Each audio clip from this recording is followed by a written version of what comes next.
and the German Association of Dental Implantology in Kuwait. I'd like to thank you for joining us here tonight for this special presentation on dental implantology, as well as the demonstration of Mulla Healthcare products. Here's an exciting announcement. Mulla Healthcare Solutions, together with the Mulla Exchange, your remittance partner, have prepared a lot of exciting gifts for you. So we just need you to fill out the small slip placed on your table with your names and contact details. So we're going to be collecting them very shortly for you to have a chance to win exciting prizes. Yes, please. Please fill it out.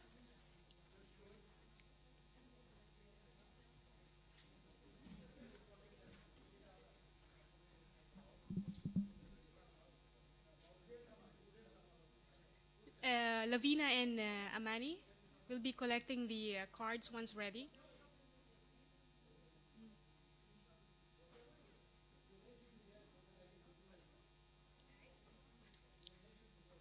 All right, so without any further ado, let us begin by introducing the chairman of German Association in Kuwait, Dr. Hisham Abel Jubain. Dr. Hisham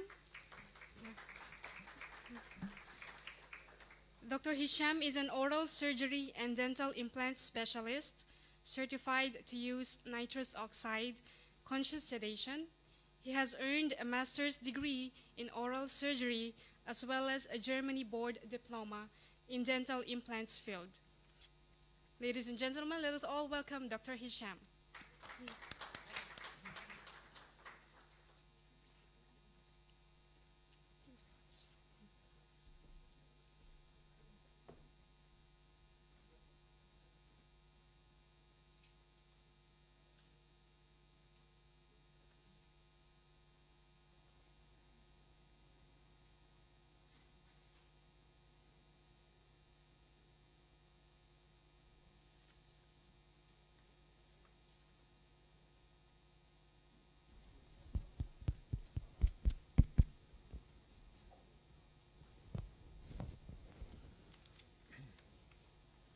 Thank you.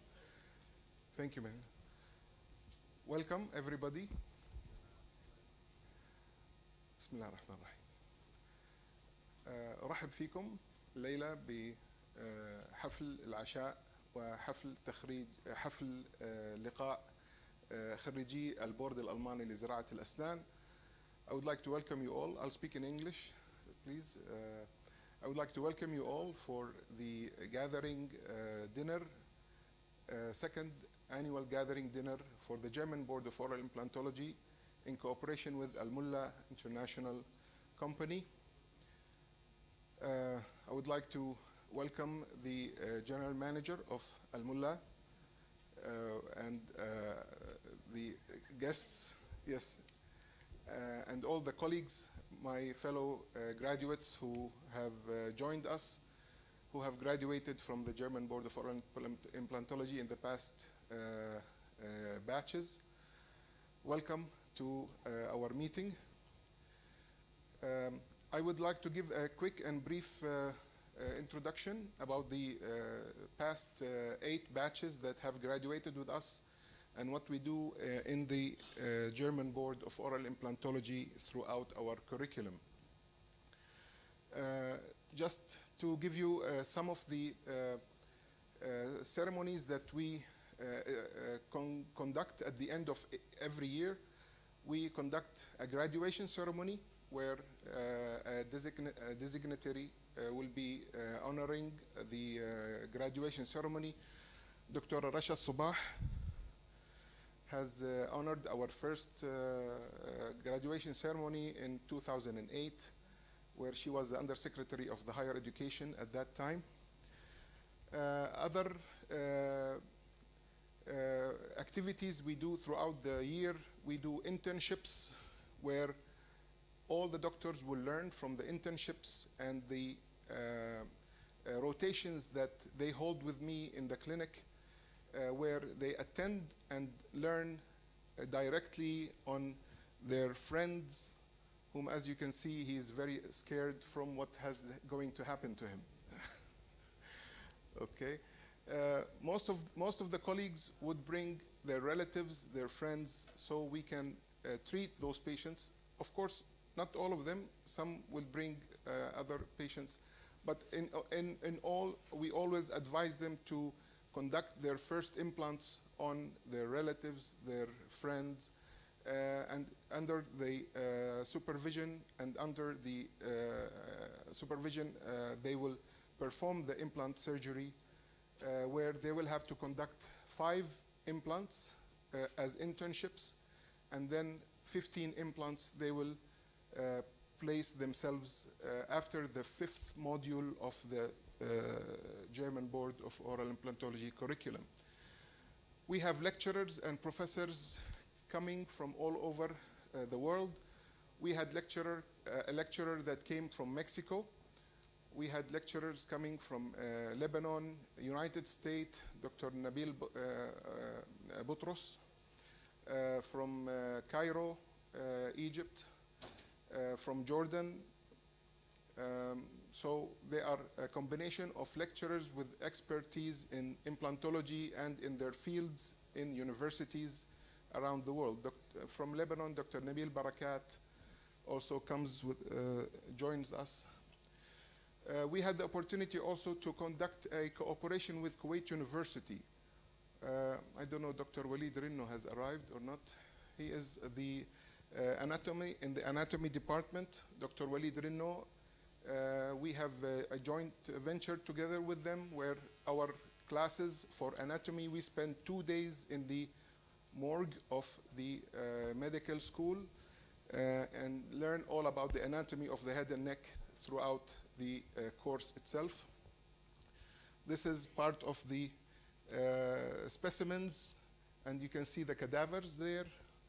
They are all circling around one cadaver, and Dr. Walid Rinno is explaining the anatomical parts of the head and neck for the doctors.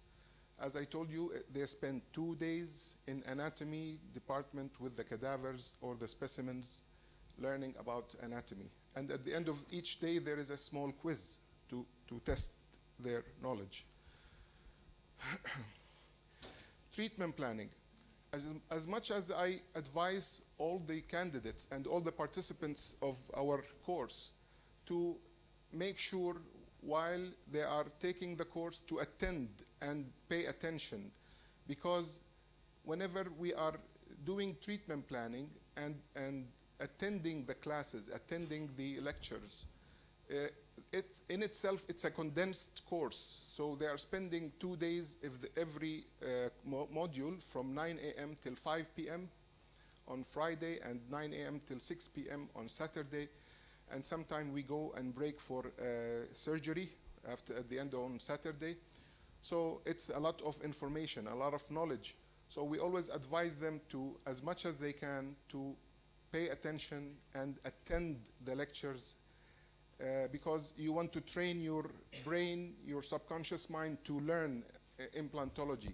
So as much as you can to attend the lectures, the workshops that I'm doing also with the professors also. Dr. Amatina, she is also a professor from Germany that comes and lectures with us. The hands-on training, we do lots of workshops. Throughout the year, our colleagues who join the course, we will introduce to them more than 5-6 implant systems. As you see, if you saw on the table when you entered, those are my personal surgical kits that I've used throughout the past 20 years in my implantology practice. And alhamdulillah rabbil alameen, I was able to place more than 15 types of implant systems. I have most of the kits here. So those are the kits that I explain to the colleagues, and I train them throughout the hands-on workshops on those kits that I have. So in attending these hands-on and workshops, trainings we use the dummy mandible, and recently I've included also the use of the piezotome surgery. I will bring sheep heads, and we would start using the piezotome. Everybody knows the piezotome. and to more expand the teaching knowledge about the use of pisotome in implant surgery. So by attention and attending, you will learn more. This is a good opportunity. I tried to invite other dental companies today. It's a good opportunity for sponsor companies to sponsor us, and this is what I do throughout the whole year. The 2 days that I spend in a hotel, I ask a dental company to come and sponsor the day. So all these surgical kits will be removed. I will not display anything. The sponsor company will come and display their own surgical kit and implant systems and whatever they want to display with all their products. So it's a good opportunity for sponsor companies to come and sponsor us. Some sponsor companies would use both days. Other would use alternative weekends on different occasions. The graduation ceremony, I make also a nice contribution to them. I present them with a trophy that they have sponsored us, and I call them when the honorarium is standing. We invite them and we mention their names. So it's a good opportunity for them to display their products. Also, by the past 10 years, I was, alhamdulillah, I tried my best to do the marketing and display the German Board of Oral Implantology in that same table, that same banners, with the same display. I displayed it all over the 5 GCC countries in different conferences where I did the marketing. To join, we have more than 26 doctors that joined us from Saudi Arabia, Bahrain, United Arab Emirates, and Qatar. And alhamdulillah Rabbil Alameen, they all got their degree diploma, and they were happy to practice with it, implantology. At the end, the German Board of Oral Implantology members, sports and social activities. I conduct a nice change of mood. We leave the clinic and we go, where is Dr. Imad? Dr. Imad is one of them here. Stand up, please. Dr. Ali Kelly, where is Dr. Ali? Is there? Stand up, please. So they are both with our social activities in their helping me in attending these, and they have helped me in the German board. Thank you, Dr. Imad. Thank you, Dr. Ali. Sorry. So it's not only implants that I do. I have a website on my Instagram. I call it Yalla Bnil'ab, where I organize games for doctors, professionals. Every week we have a 2-day change of mood to break the routine and join an activity. We won a cup. Third place in a tournament that was held by دكتور عماد. ايش اسمها الشركه اللي عقدت البدر company. البدر company. Sorry for mentioning these companies in this event. Sorry, doctor. But I'm just telling you that these are things that I'm mentioning them so we can also invite you to sponsor those events. So it will be more expanding and giving more public relations to your company, to the doctors and the field of medicine. I don't have dentists in this picture. We have so many dentals. We have medical field doctors. We have agents of medical companies. We organize tournaments together. And not to forget public relations with major companies. We go out in campings or on the beach. We make business deals also here in the on the beach. Thank you very much. May Allah bless you for your cooperation and your support throughout the past 10 years. And I would like to thank all the colleagues who have graduated with us. Could you please stand on those post tables? Stand up, please. Dr. Samia, who have graduated with us. Yes, those are the graduates from the past 10 years that joined us, that were able to come today. I know it's a Friday. I have 133 doctors who have graduated with us, but I would like to thank you for this event and participating with us. May Allah bless you. Thank you very much. Thank you very much, Dr. Hisham. And now to present to us Al-Mulla Healthcare Solutions, may I invite on the stage the General Manager of Al-Mulla Office Automation and Healthcare Solutions, Mr. Santanu Das.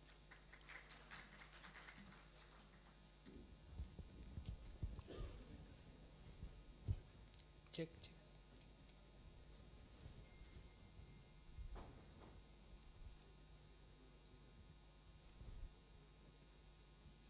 Yeah.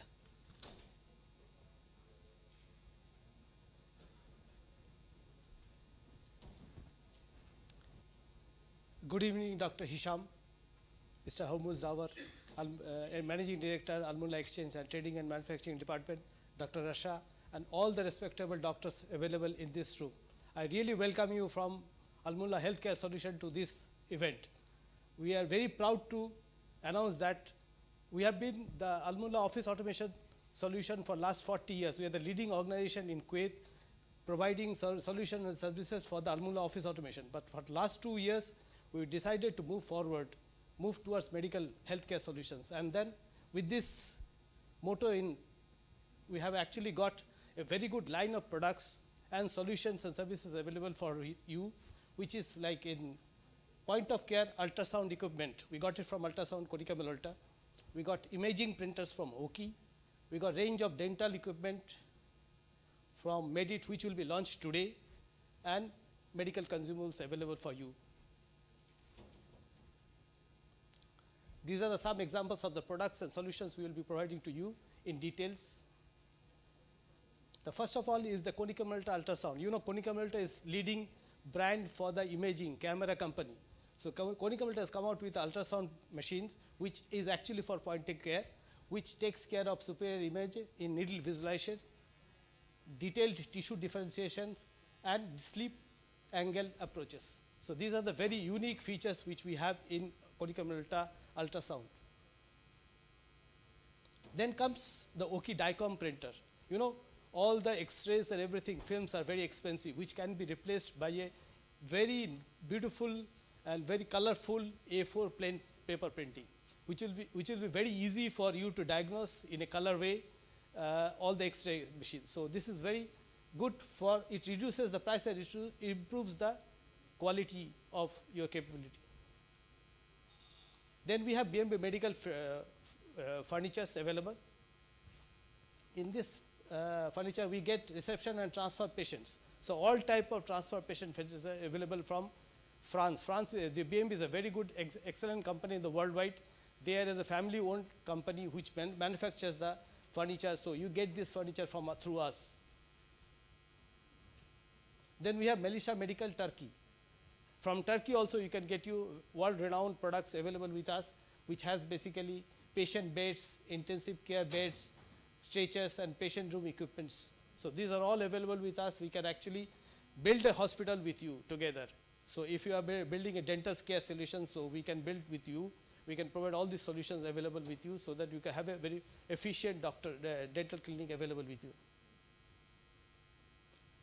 Medit scanner, I will just skip it because my next colleague Mayada will be explaining you in details, because this is, today we are launching this Medit scanner, oral scanner, which is a big product for us in Kuwait.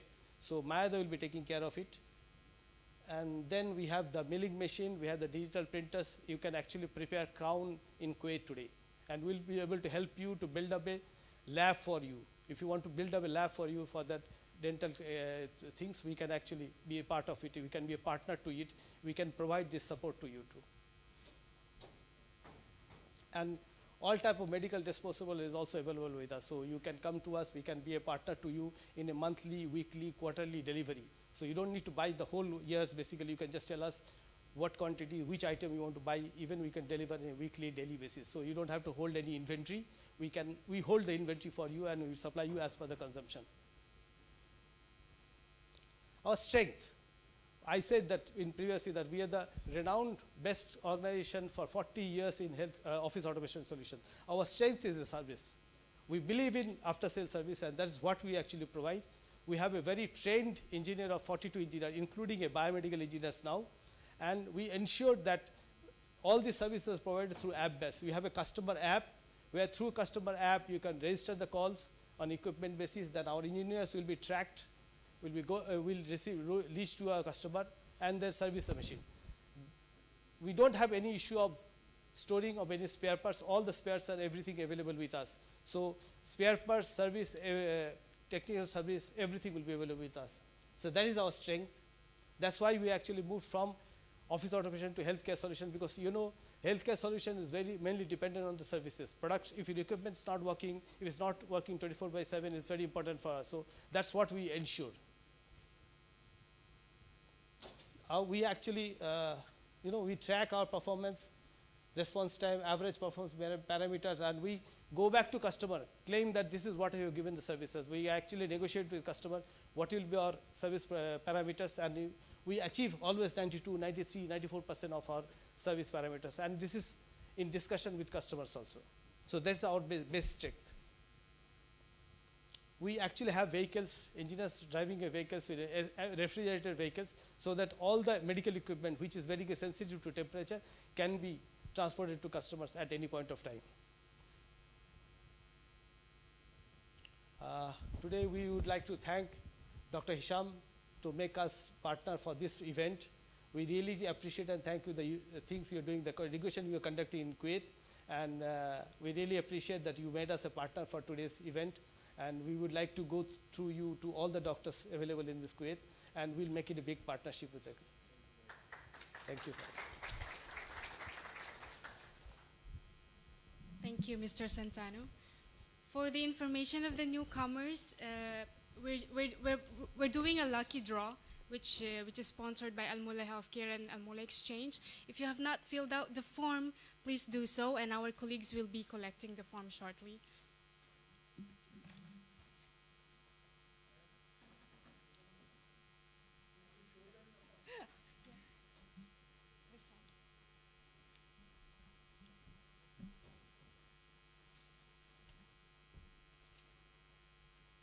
Can you raise your hand, please, those who have not filled this out yet?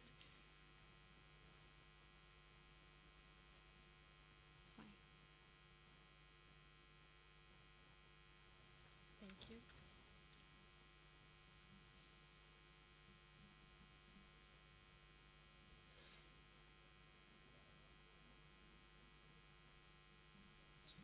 So with us also here tonight via Zoom is Professor Dr. Rolf Vollmer, the General Director of the German Association of Oral Implantology. He will be sharing us an overview about German board.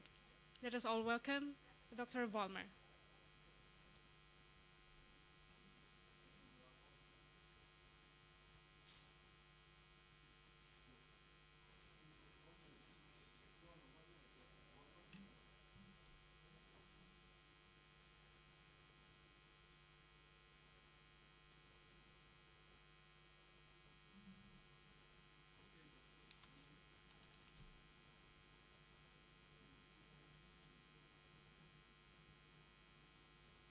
Okay, now. Oh, okay, you have connected. Yeah. It's good, great. Some more of we them. can hear you, Catherine. Sorry again? Yeah, we can hear you. Okay, great. Herr Dr. Vollmer, Sie dürfen. Can you hear me? Yes? Yeah. The sound is okay. Can I start? Yes, go ahead. I can start. Okay. So, welcome to our international colleagues. Welcome to Kuwait. And a special welcome to Hisham Yusuf Abu El Jabin, MSc, and his team from Aldana Dental Center. Hisham Yusuf is a very old friend of us, and we have a good relationship since many years. Me personally, I'm the first vice president and treasurer of the DGZI, and I am born in 1952, and I'm still working. And immediately after my exam in Bonn University, I started to treat with dental implants. So now my experience is more than 40 years. So this is my office in the background, and I appreciate it when Hisham visited us when we had one of our international meetings. And so it was, I think, in Cologne, and the colleagues visited me in my small town. Again, back to Hisham, he studied master degree in oral surgery, dental implantology in the Danube Private University in Krems, Austria. He's also certified to use nitrous and nitrous oxide conscious sedation, and he is obtaining the German board diplomas.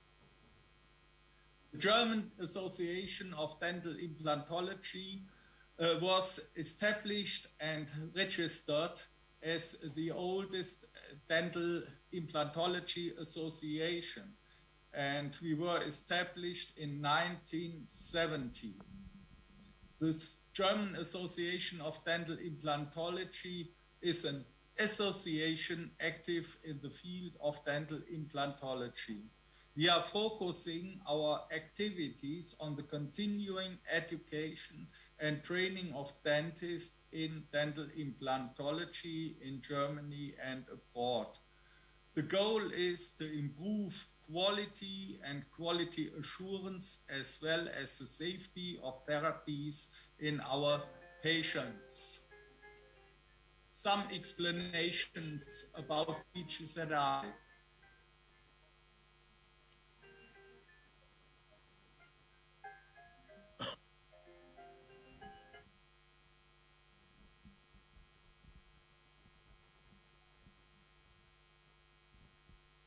Philosophy of the German Association of Dental Implantology, DGZI, is attracting many dentists. In Germany, we have more than 4,000 members with rising tendency in all age groups. For us, as the Y generation, it is important that there are practitioners in this professional association. We all work in private practices. There is no benefit if we only listen to academic staff teaching theory.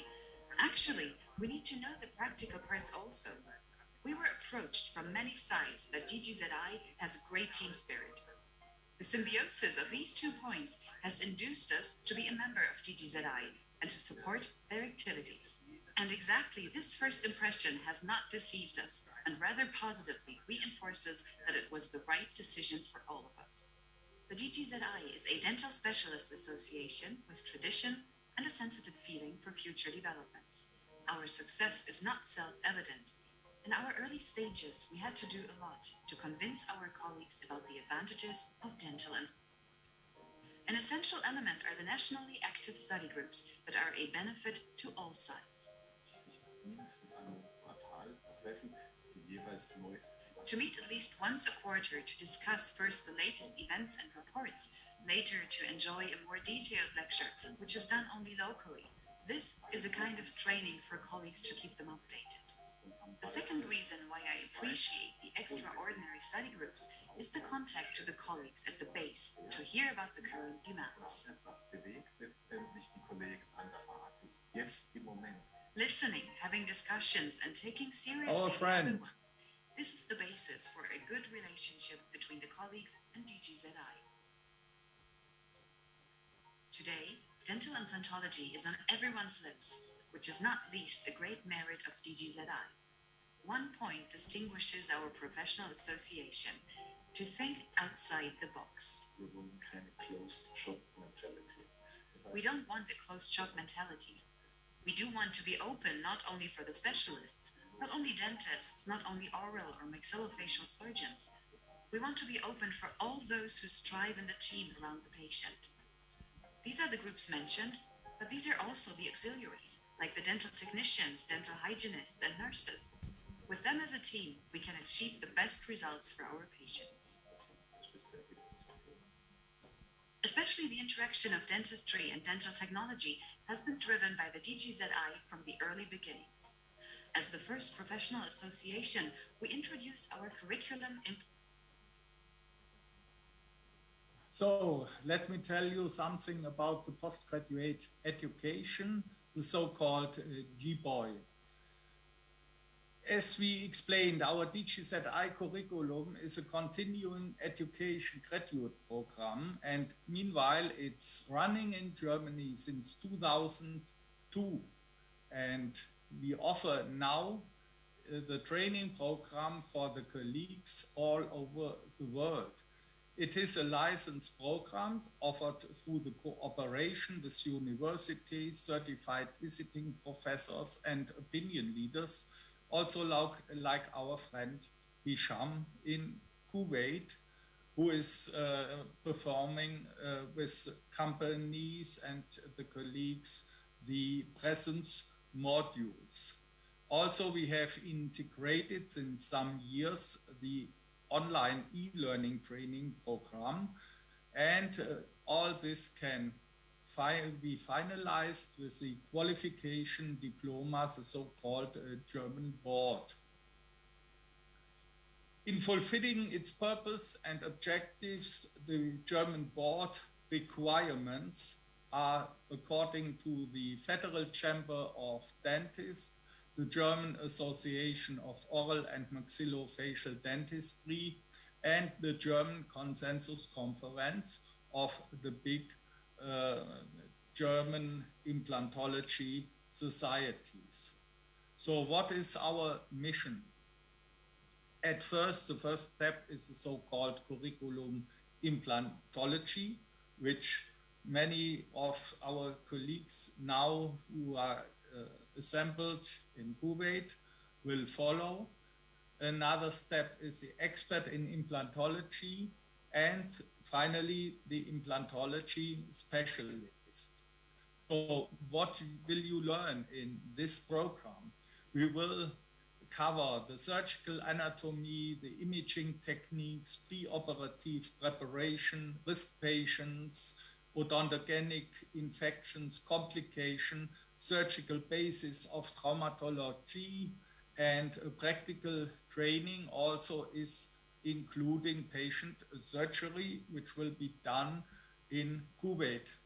And also we have parallel the e-learning modules. You see here, once we have been in Kuwait, you see our colleagues here doing the training, seeing the skulls, learning anatomy, because especially anatomy is the base of all implantology. For sure, you have to know where you are working.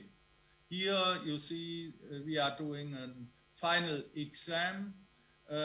This is yesterday, because now you have the e-learning program. You can go step by step, and the final program, you can also, the final exam, you can do online. So this is much easier for all of us. We established it in Germany 5 years ago, and now we also have the English version, and it's really running very good. And especially at times of Corona, it is really easy that you can use it from your home, wherever you are. You can answer the questions, you can do the training. The regular evaluations in 2014 led to a significant change in the educational landscape. As the first professional implant association, DGZI e-learning modules were integrated into our curriculum, making it possible to complete up to 50% of the contents online. I looked in advance where I'm going to do my curriculum in dental implantology. Similar offers are coming from many industrial companies or organizations. The DGZI curriculum was the best choice for me because I can do learning step by step. I can work on the e-learning units at home or whenever I find time, so it saves my valuable time. The DGZI curriculum events are compared to others better, for my personal opinion. I find everything very professional as it is prepared and organized, and the active board members of DGZI really put in a lot of efforts themselves. Taking good care for us is done here both by the staff of the Zimmer Biomed Training Institute, as well as by the very professional dentists and oral surgeons from DGZI. It is wonderful. They walk around the whole time, ask if we have any questions, they check our work, give statements and comments. This is really great. So what we want with a structural education, like the GBOI curriculum, we want you to have as much success as possible. You can promote your office, and you should learn exact planning to avoid mistakes, for example, which can lead to failures, and also following medical legal complications.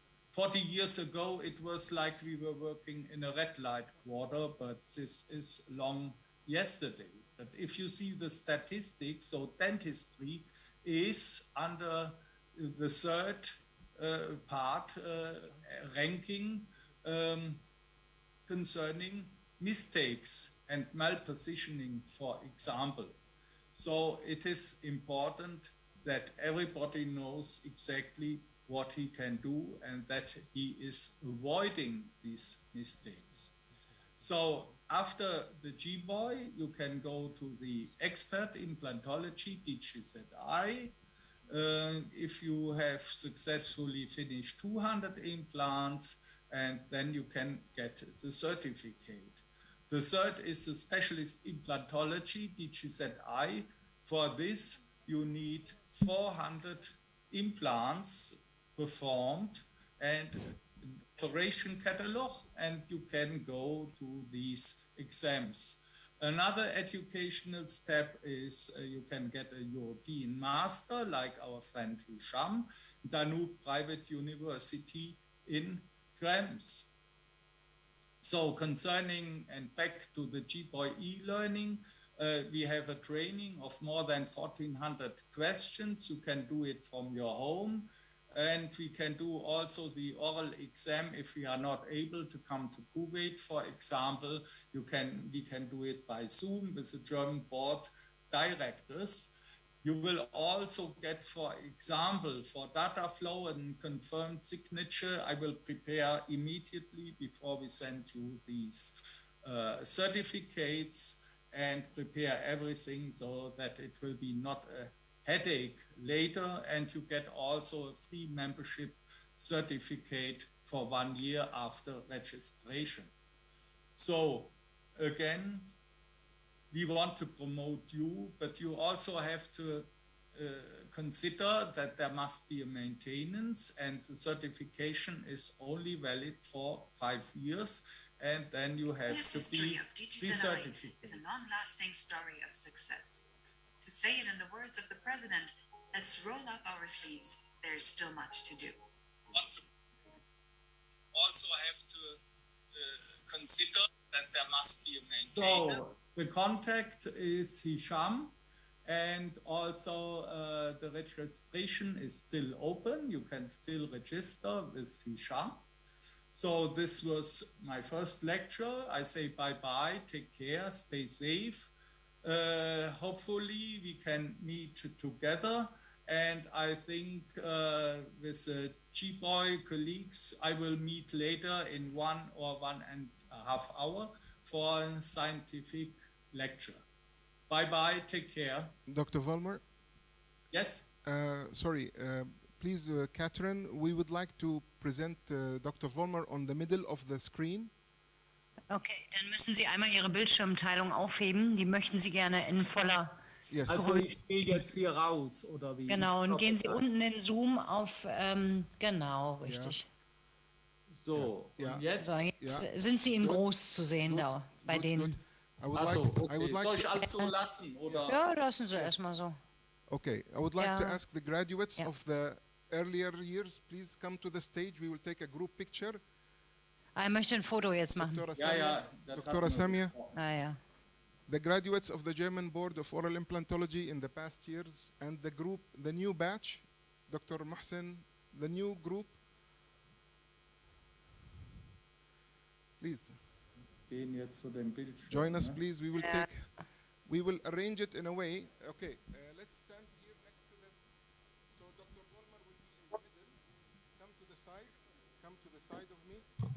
Please to the side. Yes. اربي هنا اوكي.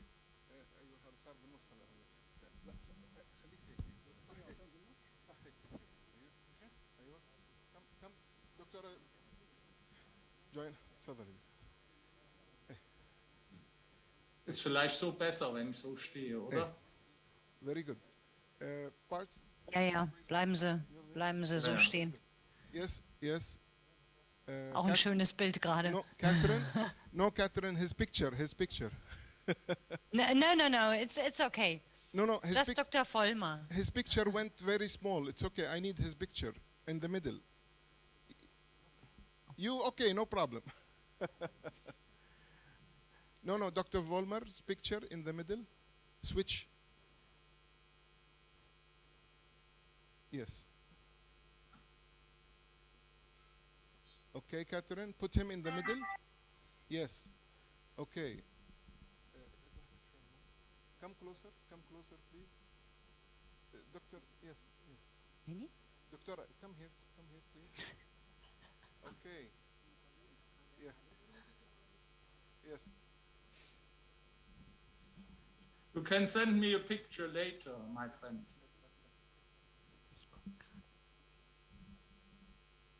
Thank you very much. Thank you very much for your attendance. Thank you. See you in 1.5 hours. Yes. Okay? Thank you. Yes. See you later. Thank you, Catherine. Thank you, Dr. Vollmer. Bye-bye. Bye-bye. Okay. Yes. Okay. Gut. Ja. Super. Oder? Ja, Ja. ist alles gut. Ja. So, den Zoom-Link lasse ich jetzt einfach stehen. Lassen Sie den einfach stehen. Ich tue jetzt Genau. nur.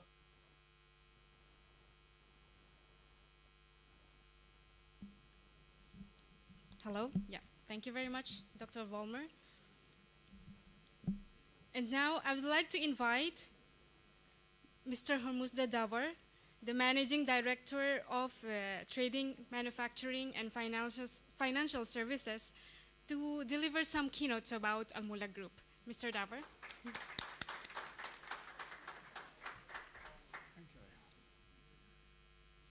Good evening, ladies and gentlemen, and esteemed doctors. First of all, I must thank Dr. Hisham for giving us this opportunity, not just to sponsor with you, but to partner with you. And just you mentioned about having to look for sponsors. Khalas, we are sponsoring you for a year.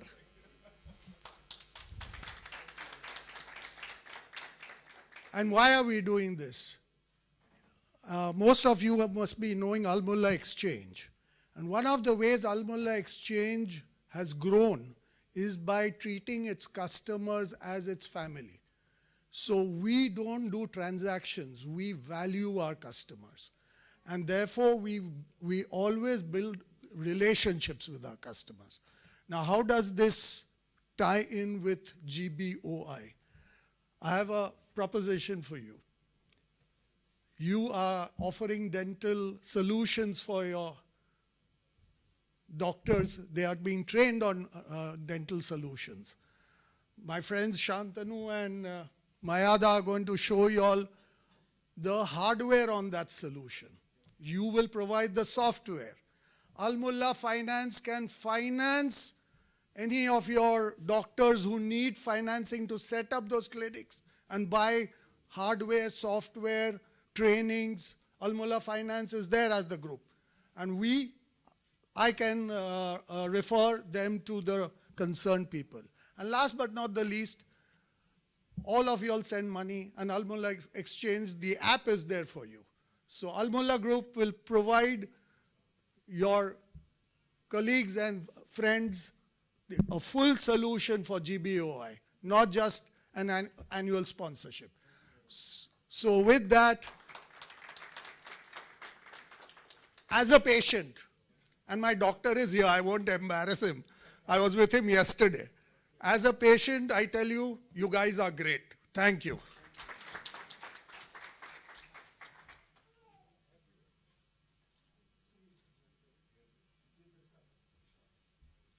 Thank you, Mr. Davar. So now we're moving forward for the demonstration of medical products. Mrs. Mayada will be presenting the Mediate intraoral scanner. Hi, good evening, everybody. Thank you for your attendance. Actually, I'm very happy today to introduce our intraoral scanner. We are the distributor of Medit intraoral scanner in Kuwait. So this is our new version for our intraoral scanner. We are happy to launch the i700 intraoral scanner, as our old scanner was the i501. So this one is different than the i500 because we are looking always to go through the new technologies in the market. So we will add here in this scanner, you have UV to give disinfectant for the handpiece while working. And when you will start scanning, the UV will turn off directly without doing anything in the setting. So we add our new remote control because the old one doesn't have remote control. So now the doctor, while he's working and giving scanning for the patient, he can make his all orders on the laptop without going to the laptop and touch it and make it disinfected. No, now you can use your remote control one to handle all this procedure. Now we have the on and off button. We have the tip. Our new tip is reversible. You can use in both directions, this direction, and you can use in the other direction. And it is the smallest tip in the market. The size of the tip is very small, so your patient will not feel very bad while you are taking the scanning to their tooth. Why should each clinic have the scanner? Because now we are transferring from the analog to digital industry.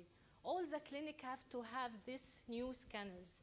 It is save of your time while taking impression for your patient.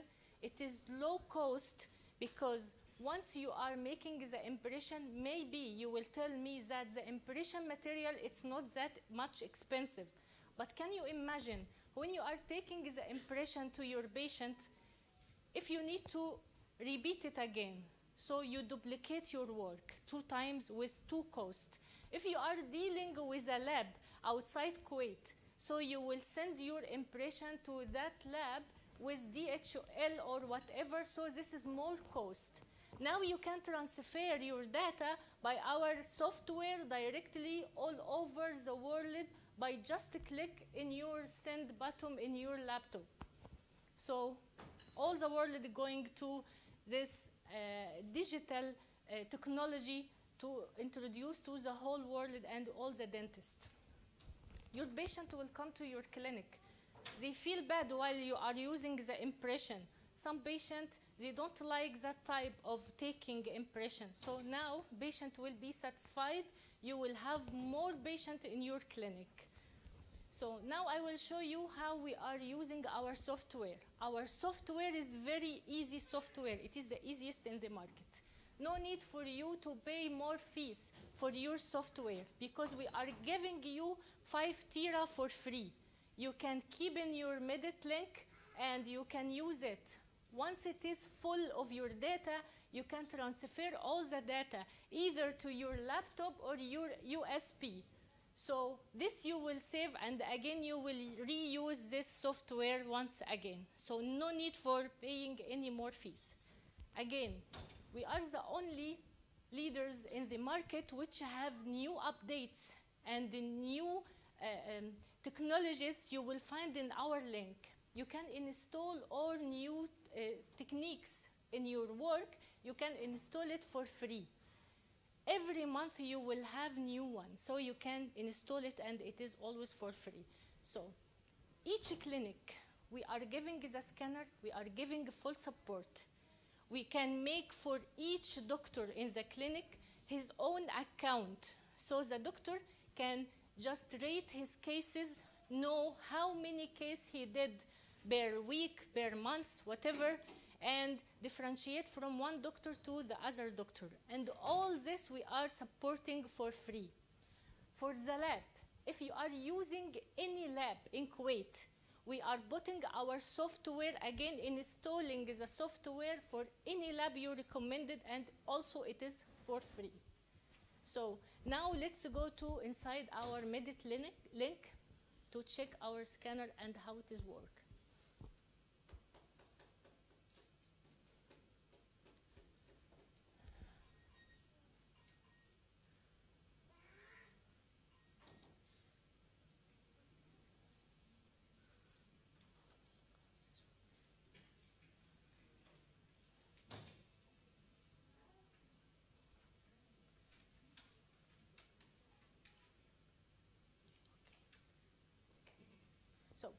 again, when we open our software, you will find, oh, why it is not complete.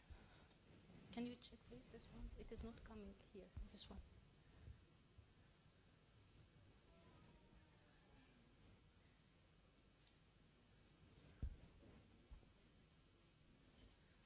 Can you increase the size?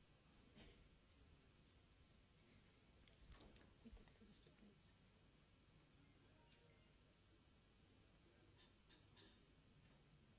This one is not coming. I need this one.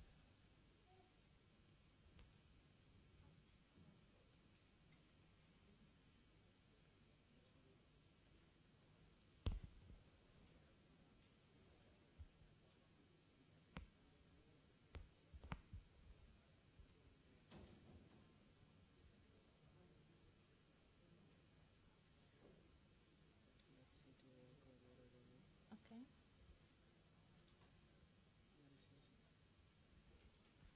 Okay. It's left.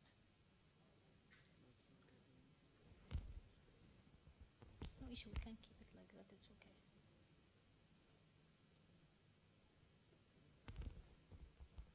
No. No.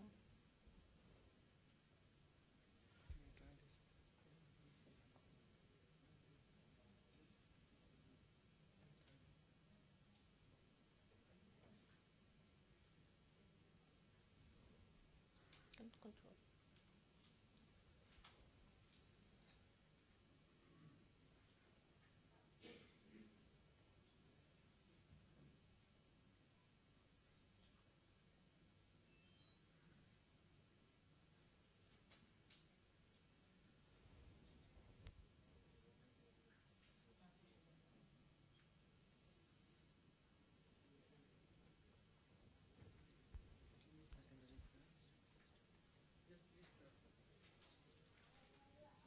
No, it will not. No need to restart.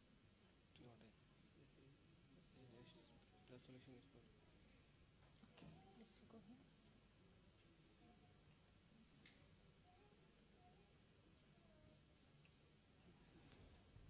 Okay, no issue. I will use it like that. So, if we will look here to our Medit link, we will find here our dashboard. In that dashboard, this is what we said before. You will find all the restore that you will have, the 5 terabyte you will have, how many cases you did per month, how many cases you did per week. You will have the patient data and all will be restored.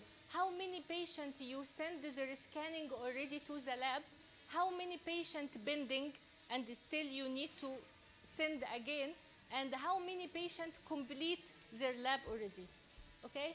So, coming to the case box, as we can see here, this is all the patient data. You will find it here. Okay? So, you will have even the lab name you can put. The lab, even you want to add more to check how much the fees you have to pay to the lab to calculate per month how much you are paying and how much you are earning, it is there in our software. So if we're going down to the app box,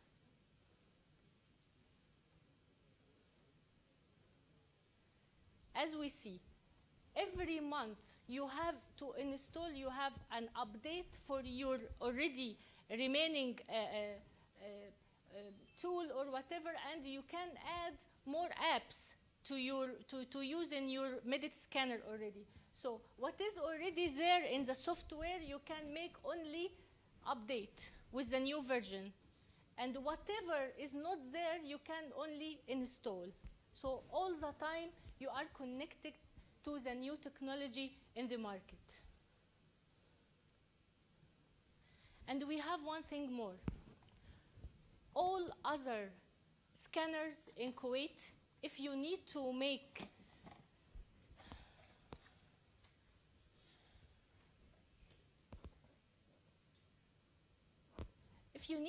calibration for your scanner, you have to call the company to come and you have to pay for them to make for you calibration, and that's all. In our scanner, you don't need to. you have your own calibration tool. It will be with you directly. You can make calibration for your patient each 2 weeks. For your laptop, you can make the calibration every 2 weeks. And it doesn't take time, only 2 minutes. And it's very easy to use. If we will say here that we will do calibration, as you can see, they will ask you to calibrate, yes.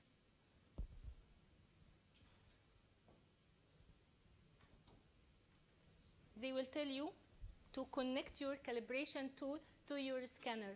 You will just remove the tip of the scanner, then you can connect your calibration tool. Okay, so we will just press next.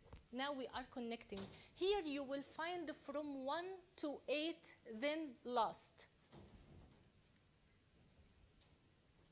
Yes, we will do it next, yeah. Oh, no, still, we will press, yeah. From 1 to 8, and then last. So it will show you in the system here. You have to press next. No need to press in the laptop. We can just press here in our, this blue knob here. So press. It will tell you to turn to position number 2. So very easy. We are transferring to position number 2. Then again, it will tell you to go to 3. You will just tilt your calibration tool. 4, 5, 6, 8, 7, 8, and last. You finish your calibration.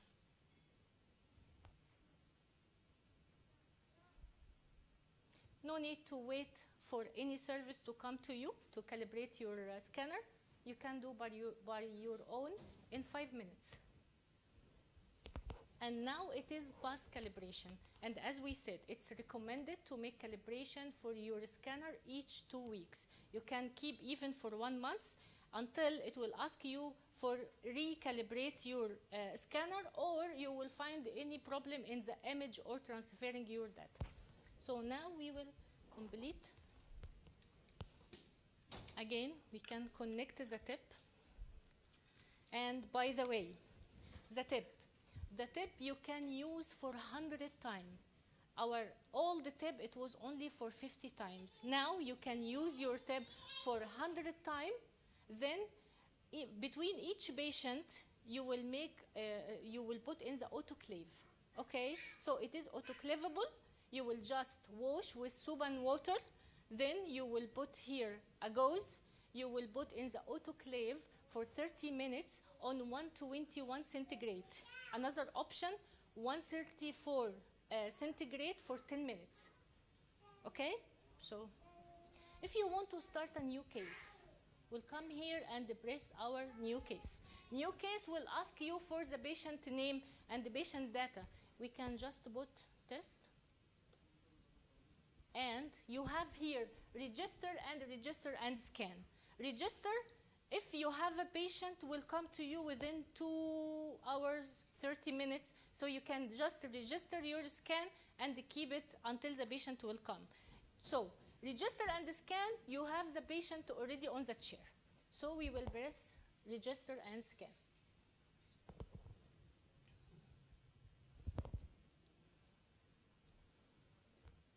Okay, so now you have here, you have upper and lower, and you have face scan.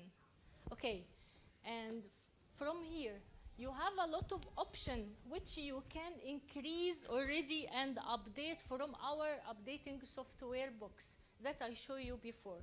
Okay, but we are working offline now, so it doesn't give us pictures. Okay, so here you can find the tooth. You can just choose if you want to make scan to the teeth or to the arch. You can choose which tooth you want to make a scan to. Then you have a lot of options here. If you are going to make a crown, if you are going to make inlay, onlay, or implant, whatever you want to do, You just make your choose. Okay. Now it is offline because we didn't choose. Let us just press here. Now it is coming. So if we said that we will choose the type, let's say that we will choose the crown. Software will ask you for the method, which method that you are preferring. I don't know, most of you prefer BFM and anatomatic, صح? Which one you prefer, Doctor? Zirconia? Okay. It will come in the material. But now we have to choose which method that you want. Let's say anatomic, Anatomic, zirconia you want. Okay, so zirconia. So it would transfer you direct to the shade. What kind of shade do you want? So if you come here, the Vita Classic shade, if you press here, you have different. You have Evoclar, you have Vita Classic, and you have Vita 3D Master Shade. So you can choose which kind of shade you want, and depending on this one, you can choose even A1, A4, whatever you need. Let's say that we will take A1. So now it comes to you here down. All the data, it is here already. 25th, crown, anatomic, zirconia, A1. Okay, so now we can start our scan. You can press here to save your data. Then we can start our scan.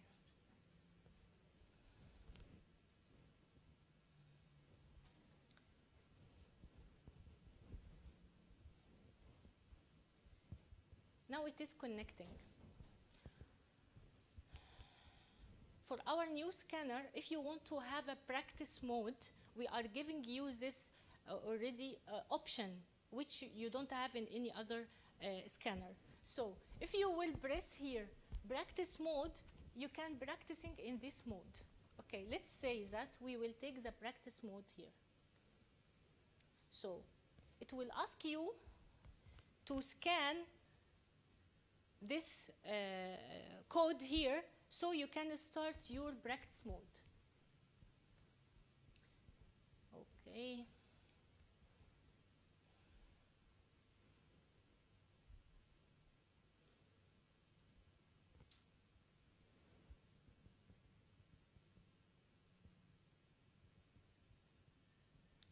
It will tell you if you are beginner, if you are expert, or if you are masters. So why we are using this one? Actually, we have a lot of complaint. Most of the doctors, when they start scanning, they will start with their patient directly, while they don't use the scanner. So it will take a lot of time, which is supposed to take less than 1 minute for scanning. So the patient will be angry, the doctor will be frustrated, they don't know what to do while making a scan. So you can practice here first before starting scanning with your patient. Okay, so let's here choose beginner and next. And this will give you the scan timing even. Each time you will try to practicing, it will tell you how many minutes it takes from you. Okay, and the progress and the data reliability and also number of major holes and all. You will find all data here. So next. These arrows will show you how to start your scan. So let's go ahead. We can start scanning right now.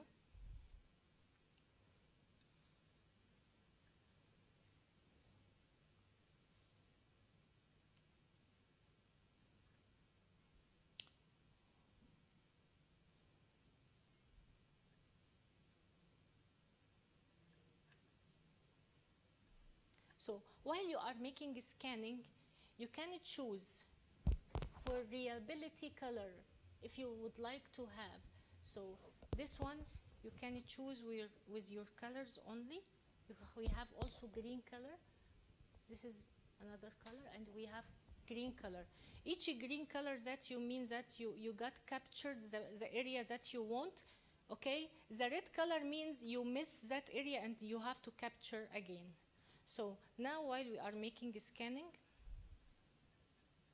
as you can see, If it is a stop to scan as it is stopped right now, you have to start from the last area you started your scan already.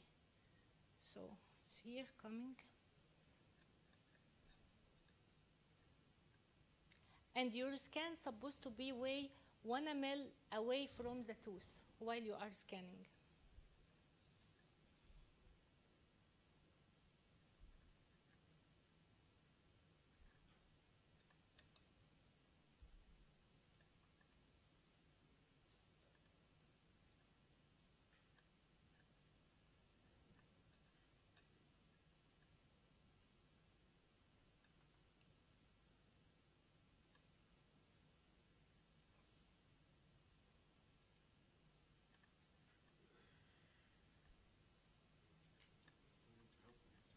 Yes, scan. Okay, anyway.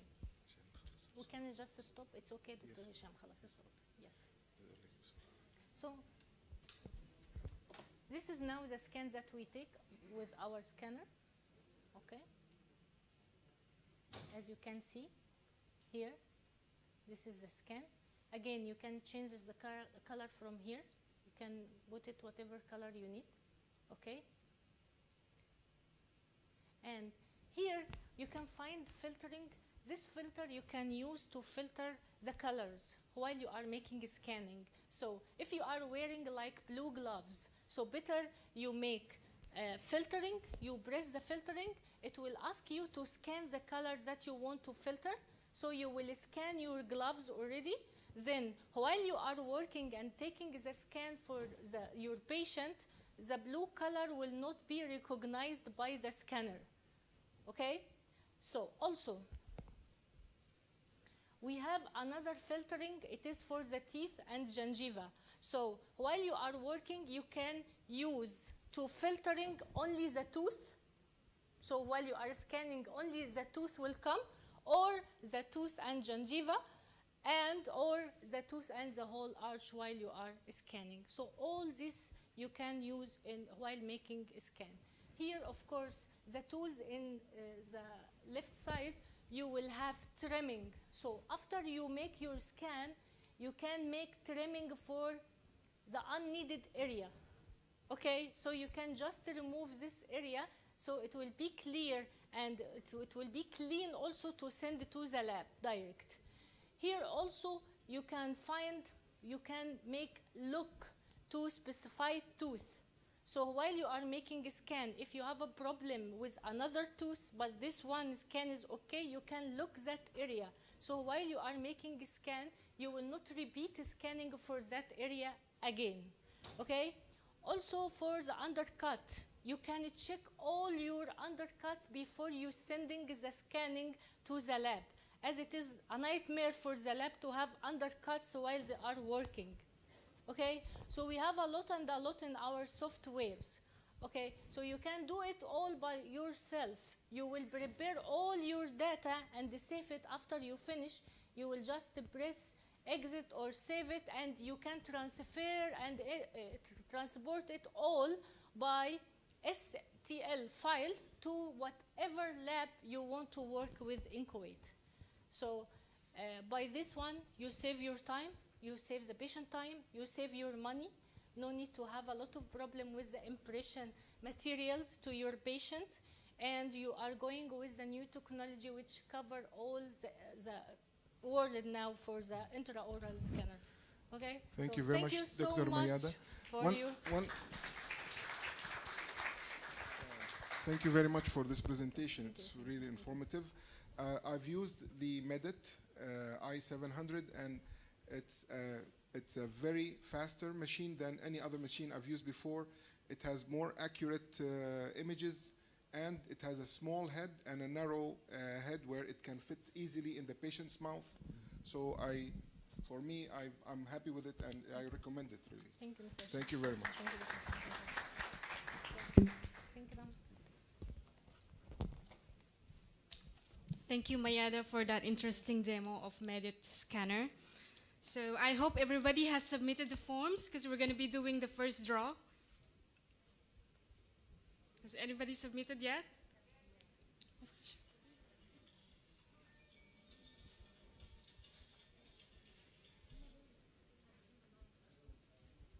Thank you. So I'd like to invite on stage again Mr. Hamouza Davar to do the honor, as well as the General Manager of Al Mulla Exchange, Mr. Philip Koshi, and Dr. Hisham, and the General Manager of Al Mulla Healthcare Solutions, Mr. Santano Das, please.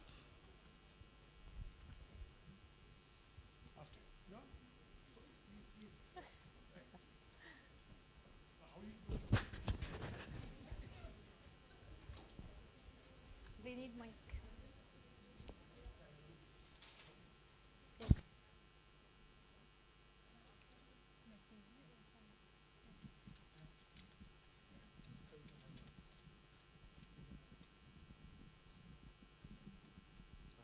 Congratulations, Dr. Mansoor Salem Al-Basala.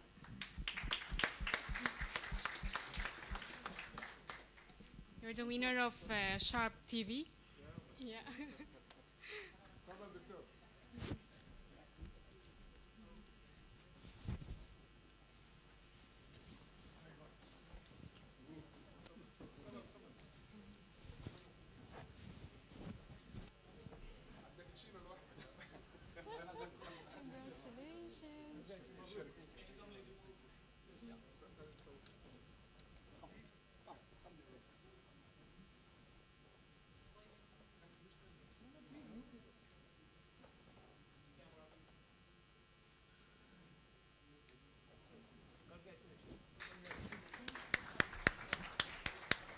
Congratulations.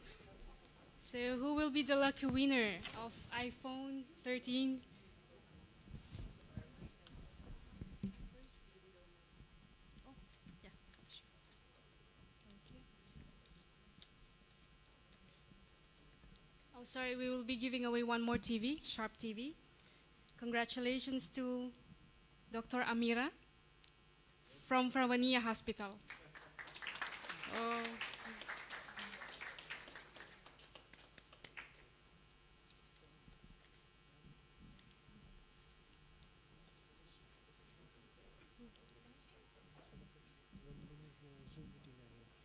Seven, no?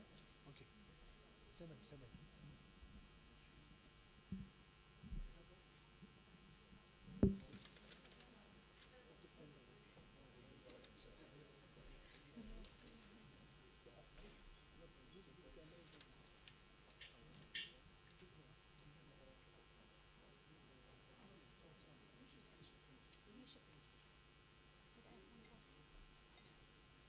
So another winner for the iPhone 13.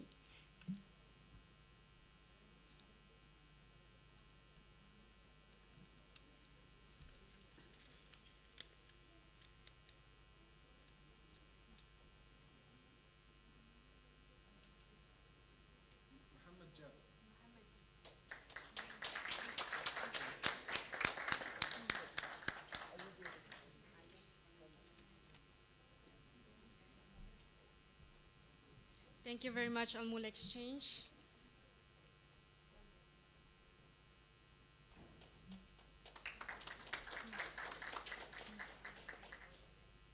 Finished. Thank you so much. So the buffet is now open for dinner. So we're gonna have our dinner first before we move forward to the lecture. Thank you so much.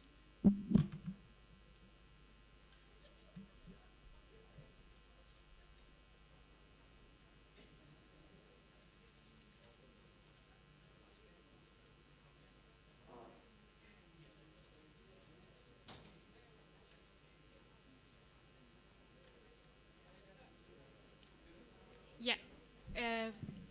Sure. We would like to invite you all for the dinner, inshallah, now. And after dinner, we will have the lecture, the main lecture of the German Board of Oral Implantology, Module 1, the scientific lecture. Dr. Vollmer, via the Zoom online, will be presenting the first module at 7 p.m. when we finish dinner.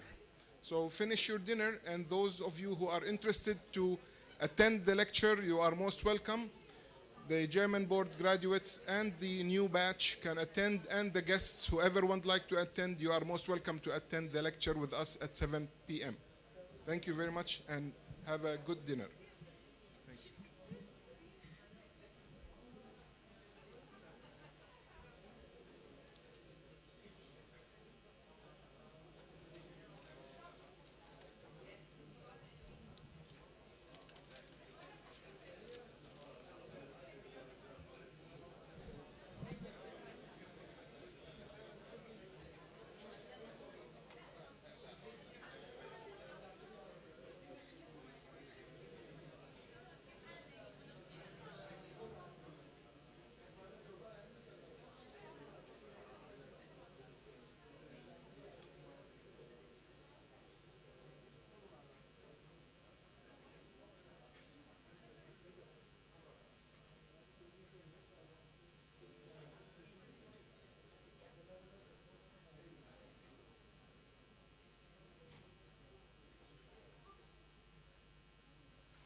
Hallo?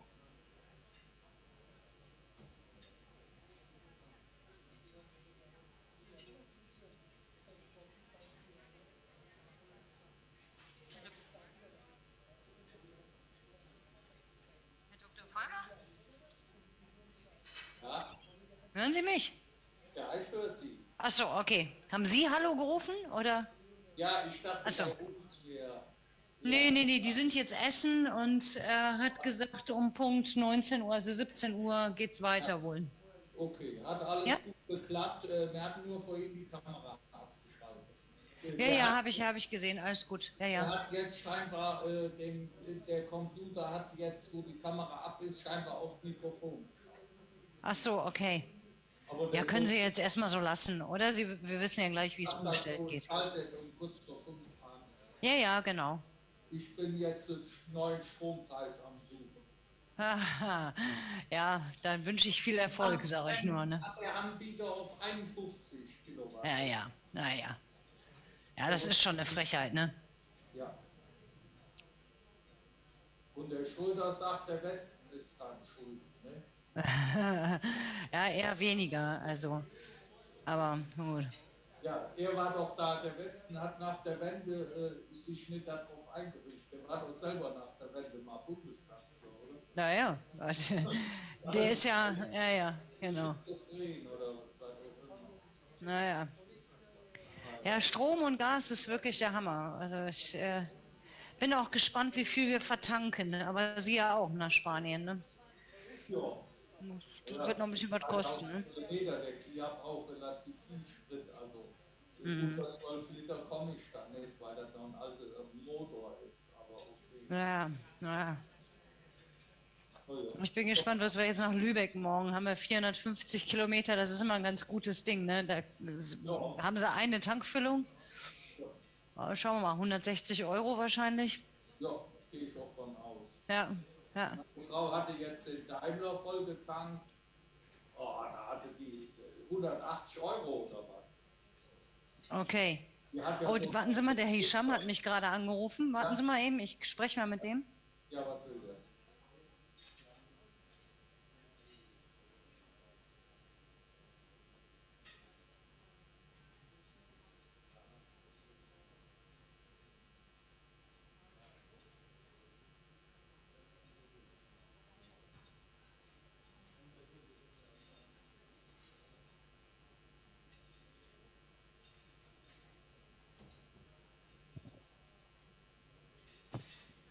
Nö, der geht nicht dran. Wahrscheinlich wollte er mir nur sagen, dass Sie beim Essen sind oder was, keine Ahnung. Ja, man hört das doch klappern. Ne? Naja, warten wir mal. Alles gut. Es sind ja noch 20 Minuten, also Sie sollen erstmal essen in Ruhe. Ja, ja.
Okay.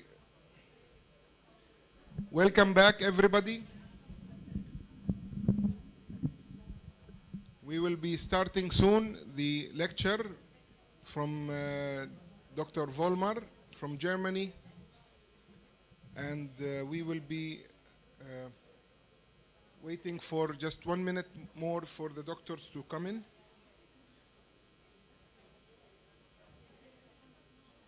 Okay, der Ton funktioniert. Ja, offenbar. Ja, der Hisham soll das Mikrofon nicht so dicht an den Mund halten. Ja. Der ruft ja gerade noch alle zusammen. Ja.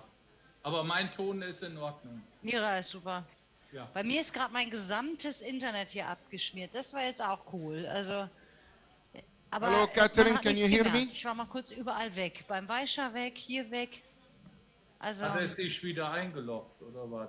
nee, das bleibt dann ja trotzdem bestehen, ne? Weil am Ende des Tages, Ja, wenn ja. ich rausfliege, ist das Meeting bei Zoom ja trotzdem da. Catherine, can you hear me? Ich bin nur nicht mehr zu sehen und ja. Hello, Catherine, can you hear me? Yes, I can hear you, but you have to put your microphone a little bit. Yes, sorry. Yes. Yeah, More of great. distance. Okay. Okay. Okay. Now they have completed the dinner. Now they are about to. Most of them are in the room. We will just Okay. give them 2 minutes, and you should start. Yes. Just give us a sign when we can start, okay? Okay. We are ready, no problem. You are on time, Arabian Yes. time. Yes. my Yes. friend. Very good, very good. I like it. Hätte ich jetzt nicht gedacht. Almost German time.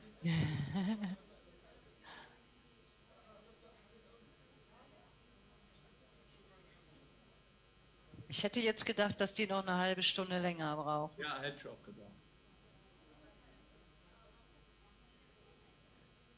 Das hätte ich auch gedacht, aber das ist gut. Ich habe für 8 Uhr die Pizza bestellt. Wir haben da so eine gute Pizzeria, aber die machen nur noch Außerhausverkauf seit Corona. Aber der hat noch so einen Steinofen, das ist richtig gut.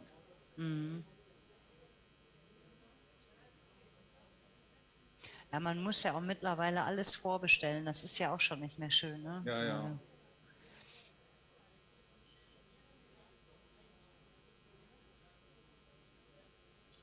Ja, so ist das.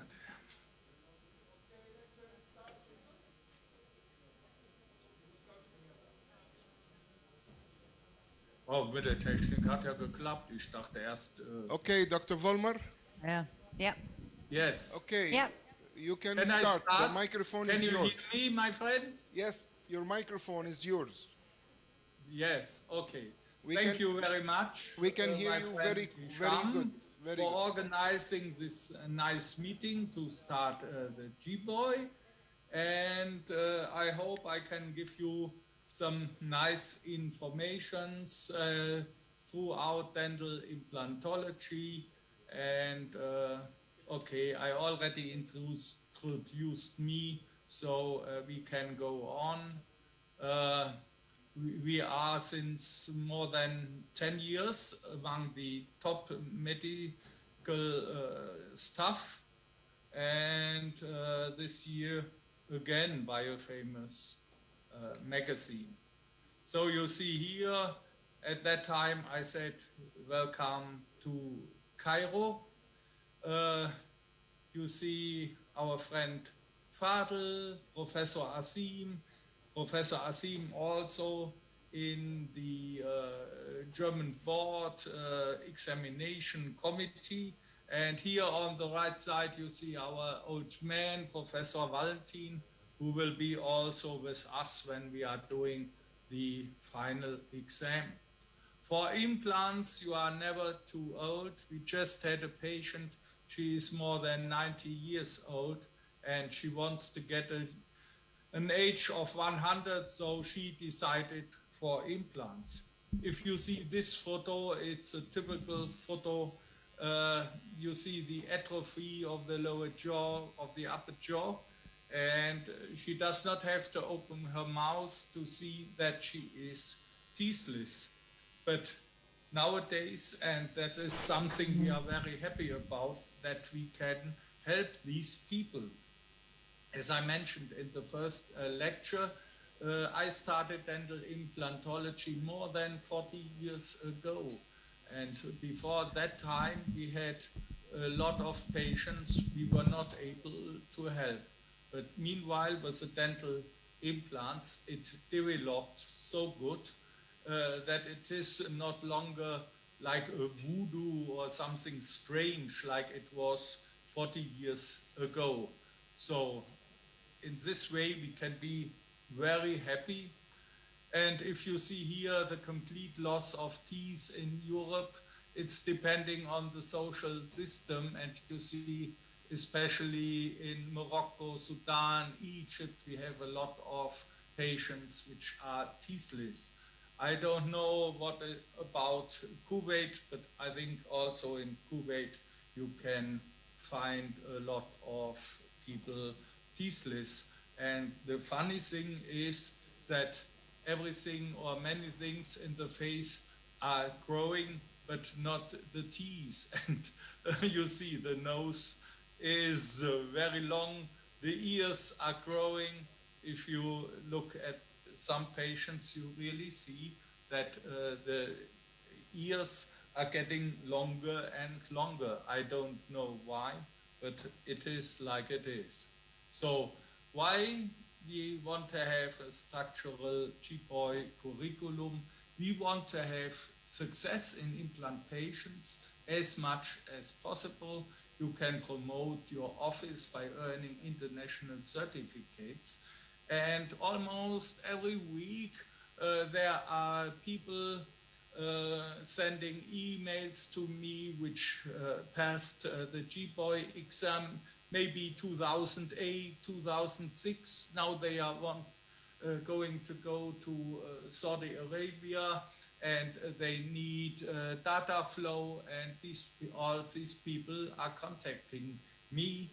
And so I find that it is really a very good exam, and also the people in the ministries of health know that we deliver the German quality. If you see here the suspected malpractice in 2019 in Germany, you will see that dentistry is among the third. And the current annual statistics, they registered a lot of suspected medical errors. The problem is we have, from the principle, too many lawyers, and so the people, they want to make money if they suspect that you made a mistake, and they want to sue you and make money out of the treatment. So this is something we want to avoid, and we want to help you also to avoid it, that it does not happen to you, because it costs you money on the one side, and what is sometimes more important, it gives you a lot of headache to look all for these papers and whether the education of the patient was good or not so good. So these things also you should learn during the GBOI curriculum, and you should avoid the malpractice. You see here again, the patients are getting more and more angry on their doctors. They want to sue you. It is like the Americans, they were the first to show that the patient can get a lot of money if you make mistakes. Discrepancy from the planning, malpositioning. There is an Italian professor named Canolo. He is saying that a lot of, for example, peri-implantitis is depending on a malpositioning. And if you see here, this was a planning, a digital planning, excellent. But if you take a look on these distal implants like this, you see here, it is it's a marvelous template, but the direction of the implant is a malpositioning. And the malpositioning might be the beginning of the end of the implant. So maybe the implant would die. You see, if I'm playing with my mobile in the evening or during the day, maybe when I'm not working, I see a lot of photos, X-rays in the internet, in the Facebook. And if you take a look here, what is going on? You see here these implants. You see here this implant. You see an implant in the sinus. You see here in the lower right, you see an implant that could not be used. So success is also that you place an implant which can be used. This is important, not just putting the implant in the patient's bone. And if you see here, what is that? It is like a roulette or something like this. But how can you use these implants here? Never, never. You can use them never. You see also here, very funny. Okay, this should be like an all-on-4. Okay, but if you see here, what's going on with this implant? Also here, it's crazy, absolutely crazy what we see sometimes. And I hope I will never see something like this from our colleagues in Kuwait or in other international countries. Also here you see, very, very funny here, this abutment is placed like an implant aside of the other implant. Crazy, crazy, crazy. Also here in the lower, there is a free end on one implant here, not used. Here in the upper, okay, this colleague, he wanted to show how many implants you can put in the patient mouth. And there was also many years ago, I reported about a Mexican implantologist, and he wanted to replace every root of the natural tooth by an implant. Nowadays, we will not make cases like this. The tendency is that we put enough implants, but not too many and not only one, like you see here. This is also getting popular in a university in Kiel, North Germany, and they put only one implant to stabilize the prosthesis. This is not enough, but this is too much. Okay, let's see other cases. Here, what is this? A nail he shot by accident, or is it a fake? I don't know. Here, you see here, and the nice thing here is never trust orthopanorama. I discussed it also in the last session with Professor Asin from Cairo University, and he says, if I'm not sure, I will make like a check also after surgery, CPCT, then I can sleep much better. You can use CPCT with a low dose, for example, and things like here should not happen. So this implant is placed exactly in the soft tissues. But here in the panoramic X-ray, it looks great. But if you see this here, no, it's totally aside of the jaw. Sometimes you see also funny things like this. Here they put like also screws and fix the teeth again. Okay, but this cannot be the state of the art. Granulo, which I mentioned already before, estimates that nearly half of the peri-implantitis cases can be or could be traced back to implant malpositioning.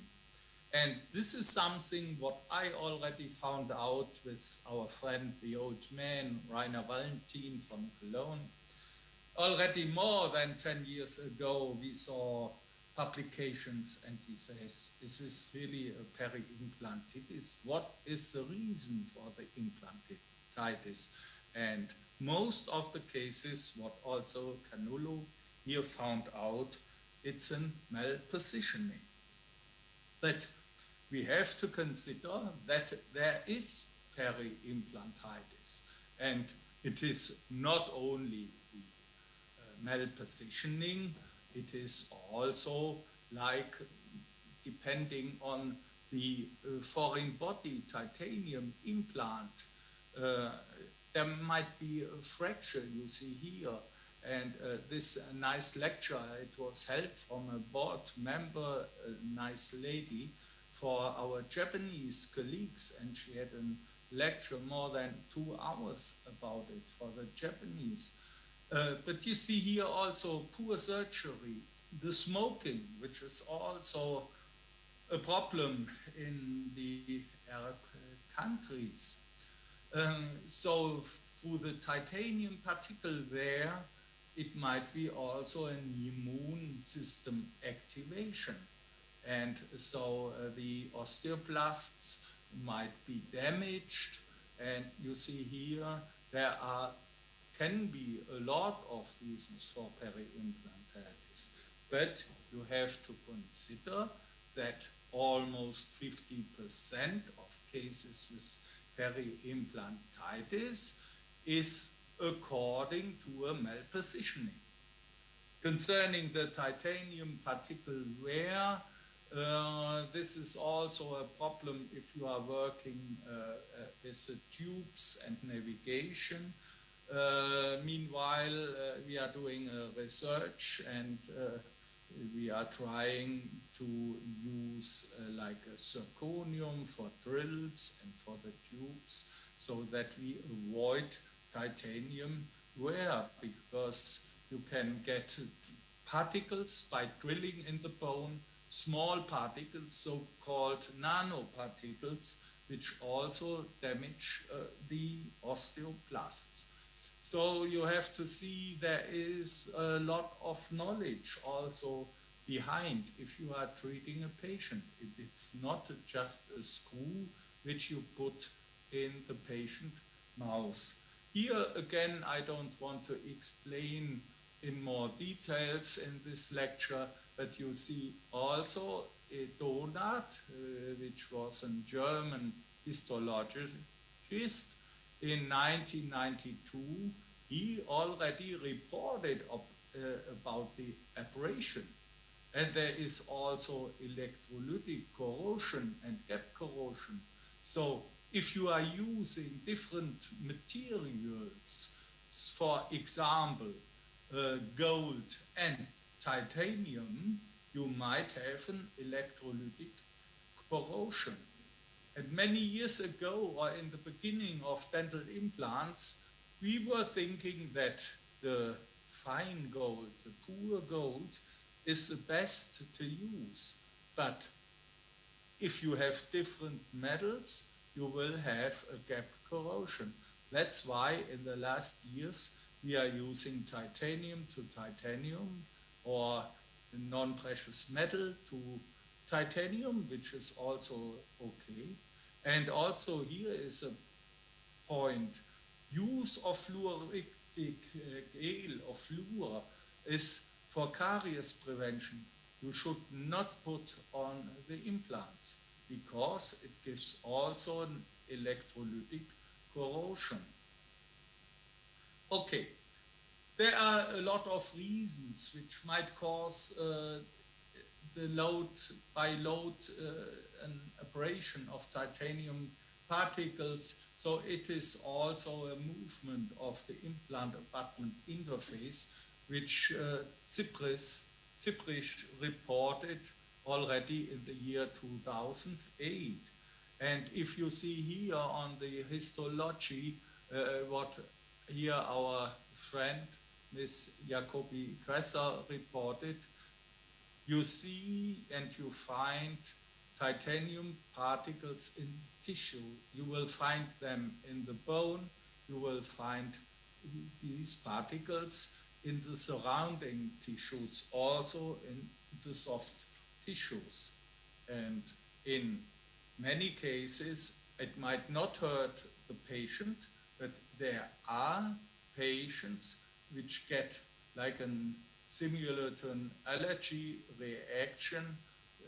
They get problems because of the operation. It is can be like a foreign body reaction on these particles.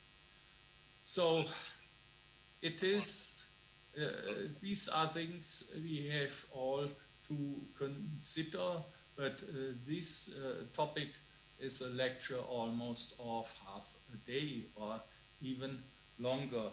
Here on the left side, you see also the metal, the titanium particles, but also if you are using ceramic implants, there can be also small ceramic particles in the patient's surrounding tissues.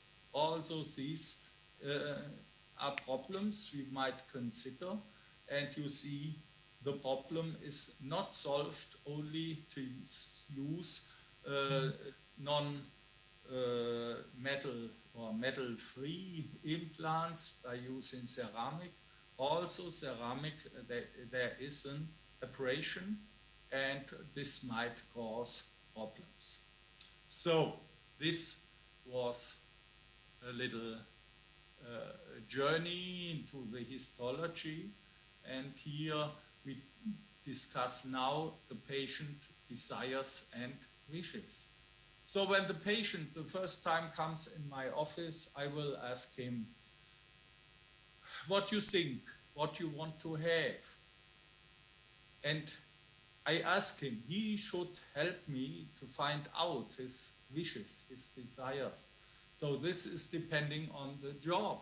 Maybe the patient says, I do not have teeth anymore, and I want just a little fixation for my removable prosthesis.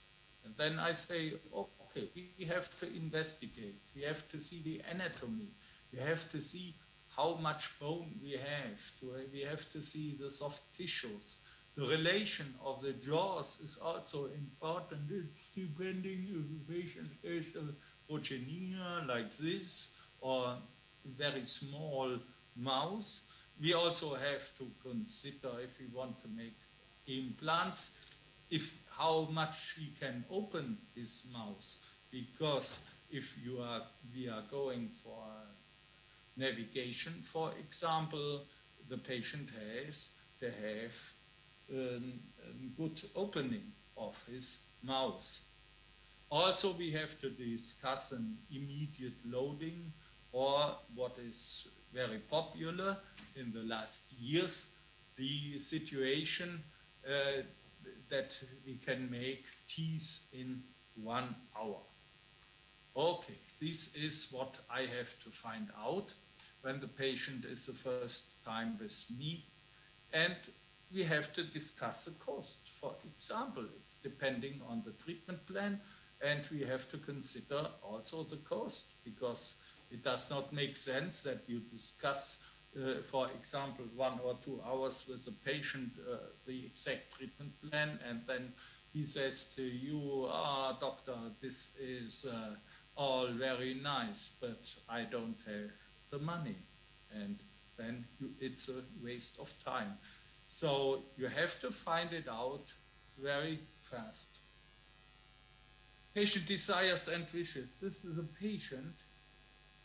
We are working now since 1 year, and she still has a provisional, temporary bridge, because she came here with these implants. A colleague put here these one-stage implants with the ball attachments. And then she said, and this was the solution of the colleague, she says, I don't want this stupid prosthesis. Meanwhile, we put more implants here, but the problem here with these implants is these implants are stable, very good, but actually we cannot use them. Maybe the next time we have a meeting, whether by Zoom or direct meeting, I can tell you how we solved the case, but we are still working 1 year and she wants to look like this lady. And every day she came and sent photos from the internet of actors and people, and she says, I would like to have my teeth like this. Okay, but then we tried to do it, and the next time she says, sorry, this is not what I want. So some people, some patients really are very difficult, and we have to find out what they really want. And that's why she's still wearing a temporary now. This was the old one, as I mentioned. She's wearing a temporary to find out what is the final situation. Now we started to make the final restoration in zirconium and nice ceramic, and I hope she will be happy.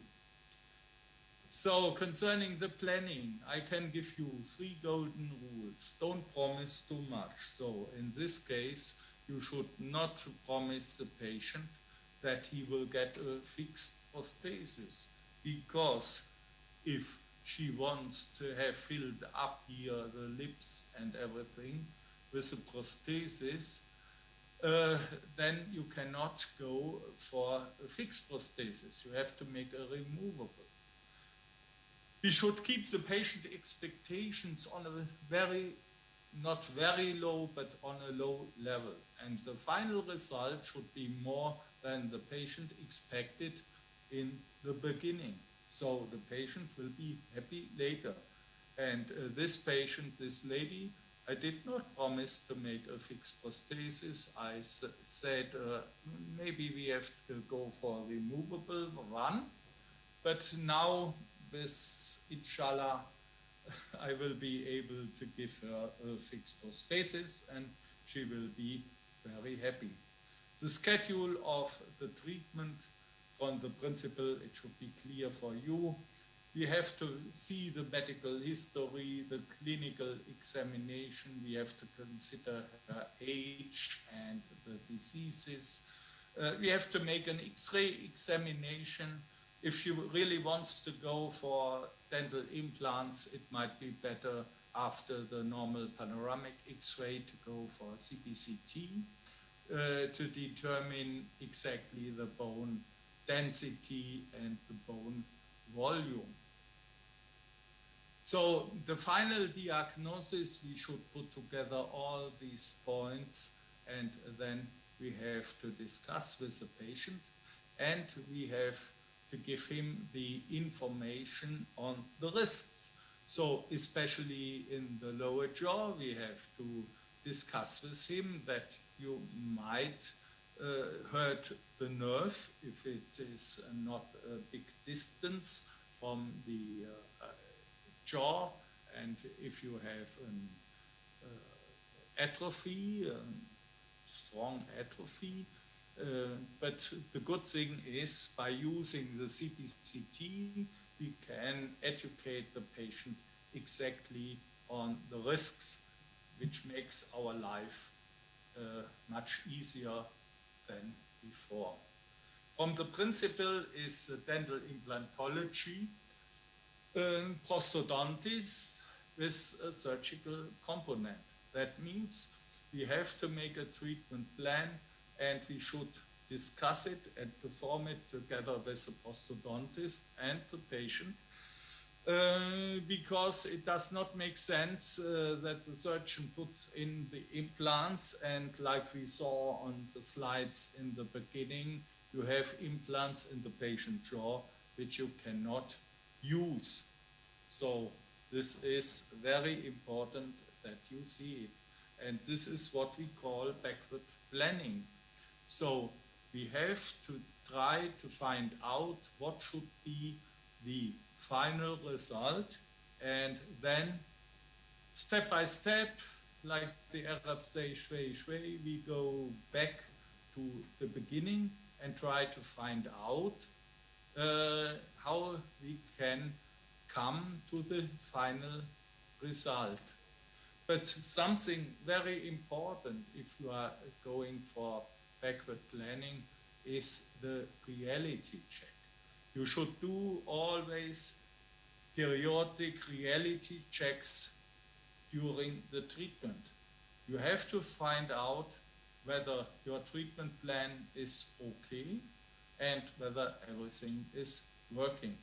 That's why we recommend to you to use really the CPCT and prosthetic treatment before and checks, so you can reduce the risk that the treatment is failing.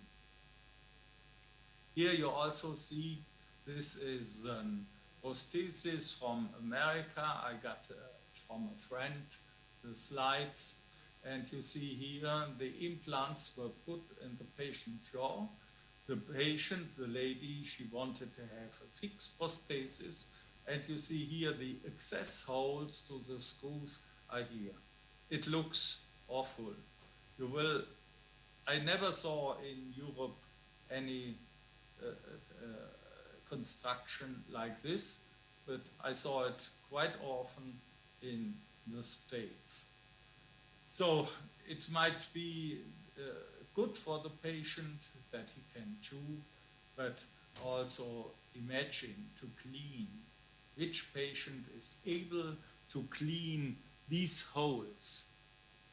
I think nobody can do it exactly. So if the patient is willing to come for a check, hygiene check with your hygienist, and every 2 weeks or so, or 4 weeks, she is unscrewing this and cleaning everything. But I think you agree with me that sometimes patients, they are happy with the construction, they can bite, and they show up maybe some years later. Maybe some patients come back after 10 years, and the only thing what you can do is maybe take out the implants. Also here you see a malpractice example. Here the treatment plan, there was no treatment plan. The colleague should know that there is not bone enough, and then the aesthetic result was really awful. The only good thing was that in Cologne nearby, there is a specialist for osteodistraction, and they took the complete block here, including the implants, and put it in a higher position. But this was not the right way. This was not a treatment plan.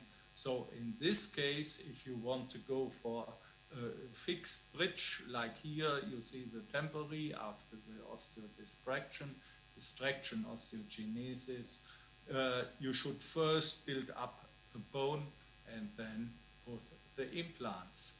So I don't know what was in the dentist's mind, but this is also a case of malpositioning. Also this, if you see it here, a fixed bridge and the implants put exactly between the lateral and the central. And what can you do? You have to cover the implant abutment, and you have an aesthetic awful result here. Also here, this was a case, I tell you, it was done by us. And also in this case, the implant, I found out when I put the abutment that the implant was too much to the palatal side. And you see the problem here. We did not have enough space here. Also, this was, let me say, half malpositioning. I made the best out of this case, but Also in this case, we should have done a better treatment plan. This lady you already know, and I hope we will meet again and the lady is happy. Okay. You will learn also about the anatomy, and you have to know what and where you are doing. You see here all the arteries and veins, the nerve, and I can recommend to you study your books. You start with the e-learning, you can train on the questions. Take your books from the university and really study the anatomy, because we see it in our anatomy courses that we have a lot of colleagues who do not know where they are working and how risky it might be. You see here we have the parts where we can take the bone. We will later also talk about bone replacement. And here, okay, in the front area, it is not so easy, but the risk is not so high.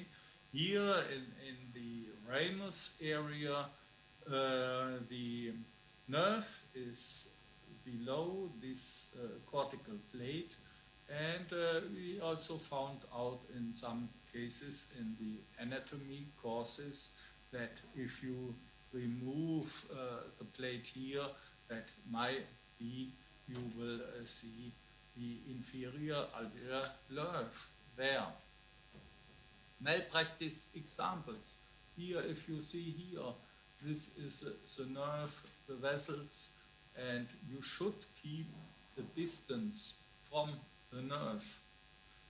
Here, in this case, we did not have another chance. By means of navigation, we were able to bypass the nerve.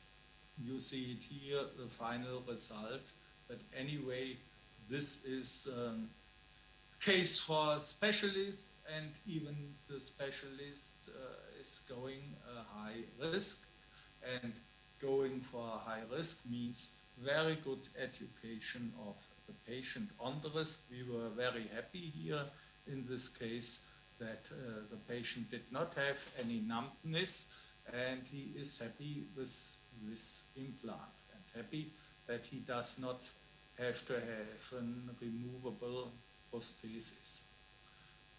So you see here, this is also something discussed very often, the so-called loop, and we can recommend to you that you keep distance to the loop and not hurting the inferior alveolar nerve, because if you drill through here, you will have numbness complete of the cheek, of the lips, and this is something the patient does not like very much, and maybe he will go to a lawyer and sue you, and you have to pay money. Let me say 10-15 years ago, it was cost you, if he has numbness, around 5,000 euro. Meanwhile, the prices the court is asking for is going up. The prices are going up to almost 100,000 euros or dollars, and I think it's better to spend this money in other cases than having these problems with the patient. Herr Dr. Vollmer, ich muss Ja? Sie kurz unterbrechen. Der Hisham hatte gerade kurz angerufen. Können Sie in 5 Minuten eine Kaffeepause machen? Yes. Für 10 Minuten, weil dann noch ein paar von den Nachzüglern, die auf ein Foto mit Ihnen wollen, gekommen sind. Das heißt, in 5 Minuten eine Kaffeepause für 10 Minuten, danach Fotosession, danach machen Sie weiter. Dankeschön. Ja, der soll, Dankeschön, ich gucke auf Dr. die Uhr, 5 Minuten. Okay. Alles klar. super. Alles klar. Okay. Here you see also a case of navigated surgery. I got this from Professor Götz. You see this implant exactly here in the soft tissues, and it was done by navigation. So also you should not always trust the navigation. You should make a reality check. I can tell you that almost 10 years we are working with navigated surgery, especially in the lower jaw, and we never had a case like this. But it is depending on the teamwork. It is depending on the teamwork with your technician who is preparing it. Nowadays, it's quite easy because the CPCT data, it allows you to print a model, make the template. So the technique is very good, but you have to use it and you have to know how to handle it. So you see here also malpositioning in the floor of the mouse. Also here, this implant in the sinus. Here is a very old photo from a colleague. It was the screws they put here in the patient jaws, and the screws were going into the chest of the patient. So this is all what can happen. So you have to take care on the axis of the implant direction, floor of the mouse. This is also one of the questions that we ask you. What happens if you are doing like this? Question in the final exam. Severe bleeding, and the tongue will go up, and what can finally happen?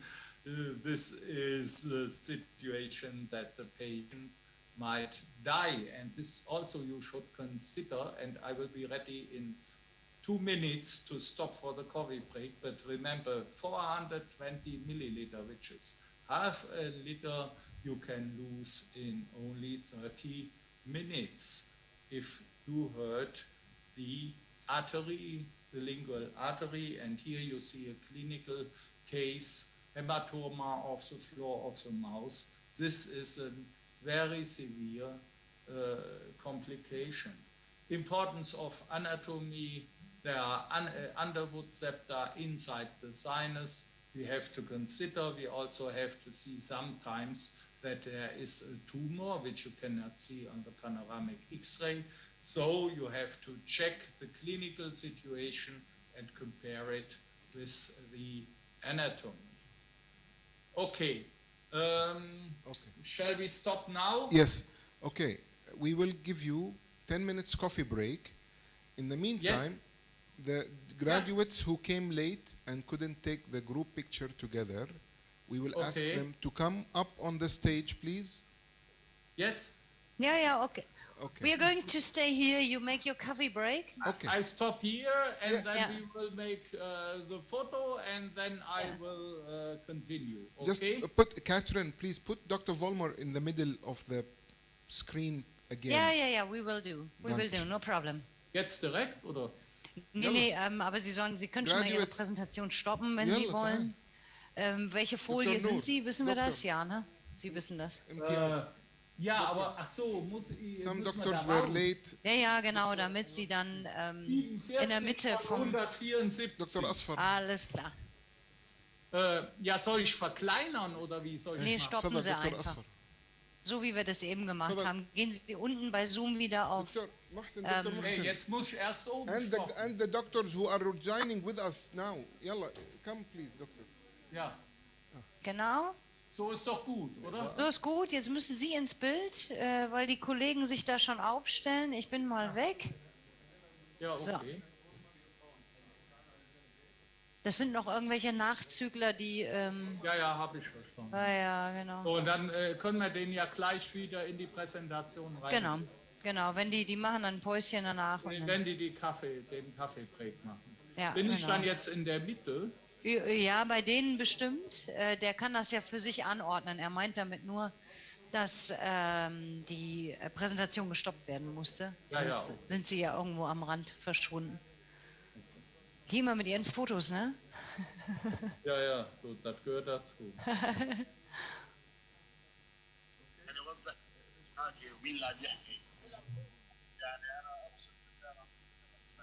Das ist fast das Wichtigste. Ja, ja. Wundert mich ja, dass er mit dem Essen so schnell ging. Ja, ich war eben auch überrascht. Ja.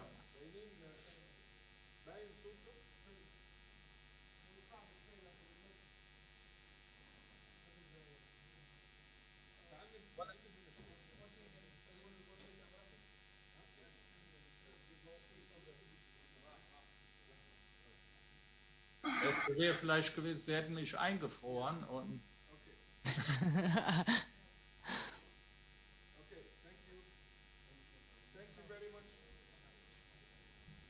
okay, send a photo later on WhatsApp for me. Hört er uns schon? Die sind fertig, ne? Ja. It's okay now? Okay, great. Dankeschön, vielen Danken. Ja. So we start in 10 minutes, right? Yes, yes, please. Okay, great. Coffee break for 10 minutes. You can take coffee, drink any water if you want, and come back. Stretch out, Okay. play some Okay. exercise. Das heißt, Sie gehen wieder auf Bildschirm freigeben. Ich muss das aber jetzt mal gerade gucken. Ich mache das mal klein, ob ich Ja. es noch drin habe. Oh, hier ist es. So, Ist genau. wieder da? Ja. Ein Moment, dauert noch einen Moment, bis Ihre... Nee, im Moment noch nicht. Warum nicht? Doch, jetzt, genau. Folie, was hatten Sie gesagt? 46? 47. Ja, ja, genau. Aber der hat sich trotzdem, ich weiß nicht, ob der sich jetzt... Aufgehangen. Klicken Sie einfach mal mit der Maus in die Folie rein. Okay. Und dann scrollen Sie mal, versuchen Sie mal weiter. Ja, genau. Moment. Hier, das war das. Das war das. Bin ich da? Ja, Foto ist da alles da. und läuft auch. Ja, Okay, dann gehe ich zurück. Alles klar. genau. Ich muss mal einmal Weischer hören. Der macht gerade auch ein Päuschen.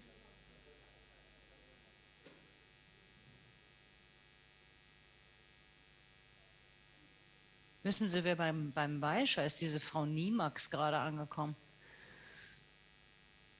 Erinnern Sie sich noch an die? Jetzt ist die erst angekommen. Ja, ja, die hatte mir eben geschrieben, dass sie ein paar Minuten oder 2, 3 Stunden später wegen Notdienst müsste. Das ist doch Ah, ja. aus der Schweiz, oder was? Ja, nee, ja, ich glaube, das ist diese, nehmen Sie mir nicht blöd, Verstrahlte. Wut entbrannt doch da nach Dresden kam. Ich glaube, das ist die, ja. Und Ja, die ja, so klar. Angst hatte vor Prüfungen und sowas. Ja, und aber da Dresden kam die dann auch was zu spät und die war ja auch da nicht angemeldet und dann war Ja, die ja. am Schimpfen, sie kennt doch aus der Schweiz. Ja, ja, ja. Wie ist das? Jetzt muss ich aber gleich das Gas geben, weil ich habe 47 Folien von 174. Naja. Ja, aber die haben ja jetzt auch noch ein Päuschen zusätzlich eingelegt, was eigentlich gar nicht sein sollte. Also machen Sie in Ruhe, ne? Dann ist gut. Nach Ihnen ist ja sowieso nur noch der Hisham mit einer halben Stunde über Ja, auch nochmal die Legizitie, ne? Aber Ja. und nochmal Dinner steht hier drin im Programm. Wie, nochmal? Ja, ja. Bei denen 21:30 Uhr, Na ja, gut. wenn Sie wollen. Die haben immer coole Tagungsräume, muss ich ganz ehrlich Ja, sagen. ja, das ist schon gut. Naja, das kann was, ne? Die sind auch schön groß, da haben sie nicht, meistens so nicht das Problem mit der Höhe, so wie wir das dann manchmal im Ja, ja. Kongress haben. Ja. Ja, und immer runde Tische, ne? Oder? Also, oder haben die auch was anderes? Die haben immer so schöne Gala-Dinner, Die sieht das bei haben denen? meistens die Achter. So Ja, ja. Zehnertische.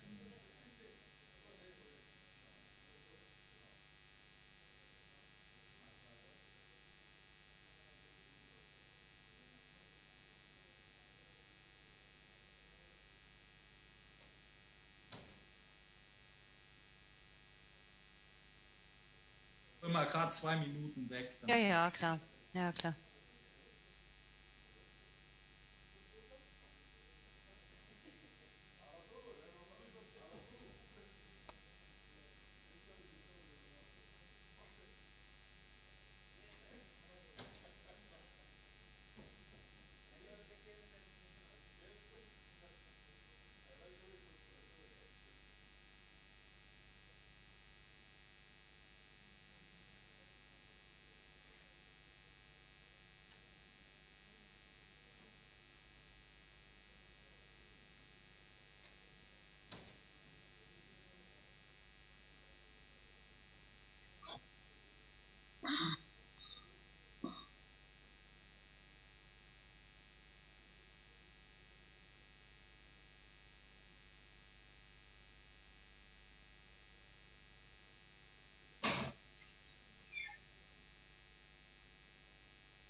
10 دقائق عندهم قهوة كمان يوم. عندهم قهوة دخلوا استراحة. استراحة بريك القهوة.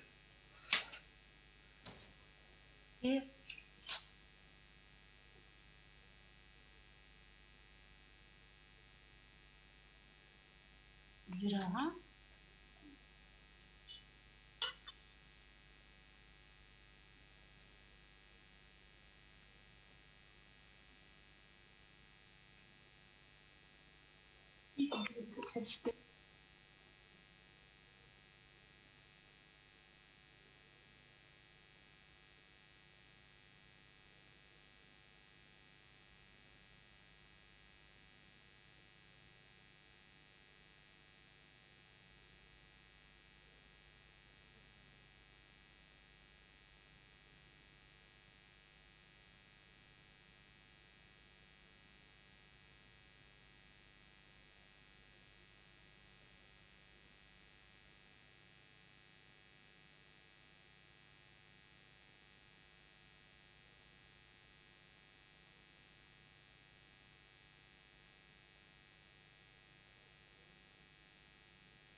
Okay.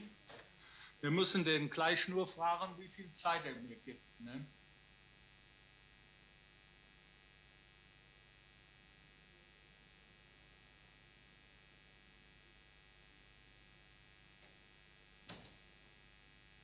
Frau Wolters? Hallo, hallo.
Die waren vorhin mal weg, ne?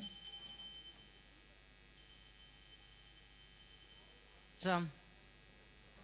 Sie Ich waren war mal gerade weg. wieder, ja, ich war gerade wieder weg. Ich habe jetzt gerade mal umgestellt auf einen Hotspot, weil hier ist Bei mir das Internet mag mich heute nicht so richtig. Liegt aber jetzt an eurem Internet. Wenn Ja, Sie ja, das ist meins jetzt. weg sind und der Hisham wollte weitermachen, dann funktioniert das aber trotzdem, oder? Ja, ja, weil ich ja bei Zoom noch weiterhin online bin. Ja. Ne, der schmeißt mich da nicht raus. Das ist halt das Gute. Ja. Ne? Wir müssen den jetzt nur fragen, wie viel Zeit er mir gleich gibt. Yes, yes, we are already here. So how many time do we have for the second part of the lecture? Well, what time he needs? I think until 9 o'clock, correct? So one more hour. Yes. Schaffen Sie Roughly. eine Stunde? Let's say roughly 1 hour, maybe 5 minutes more. Okay, no problem. I Ja? think, Okay. Otherwise, you have to stop me. okay, I think we will reserve some rooms here in the hotel also, no problem. Okay. When can I Yes. continue? Yeah, or- yeah, just one more minute, wait. Yeah, give me a sign. Okay, And send me a photo, a nice photo of the group. yes, okay, Later. okay. And please do not put the microphone so close to Yes, your mouth. okay, thank you very much.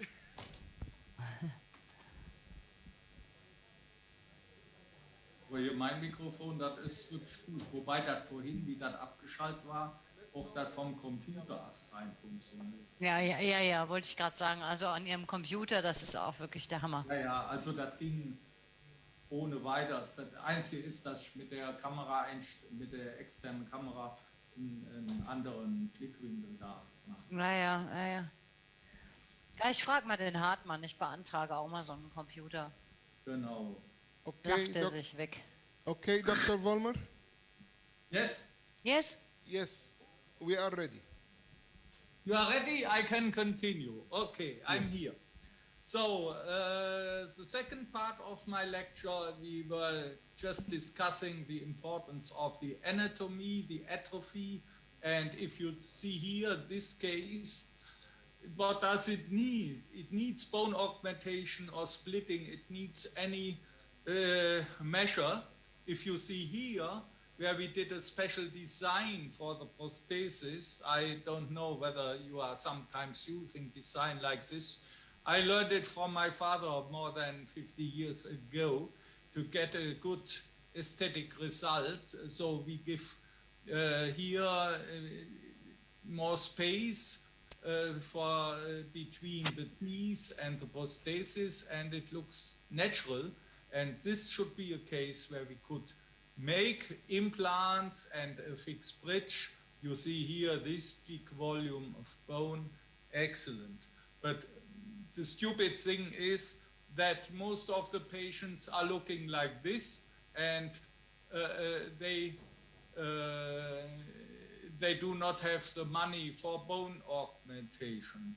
These cases, which are easy to do, these people, in most cases, they have the money. So this is something I found out during my work. Jetzt habe ich aber einen anderen, der hier reinspricht. Sorry?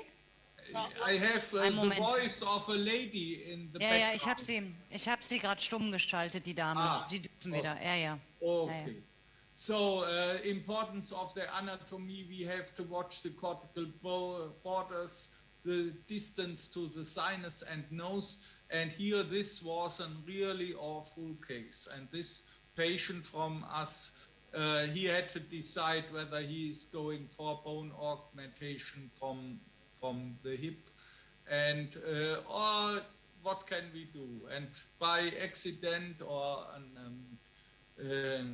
meeting, I found out together with Palo Malo, he was a speaker, and he says, I can do it for you.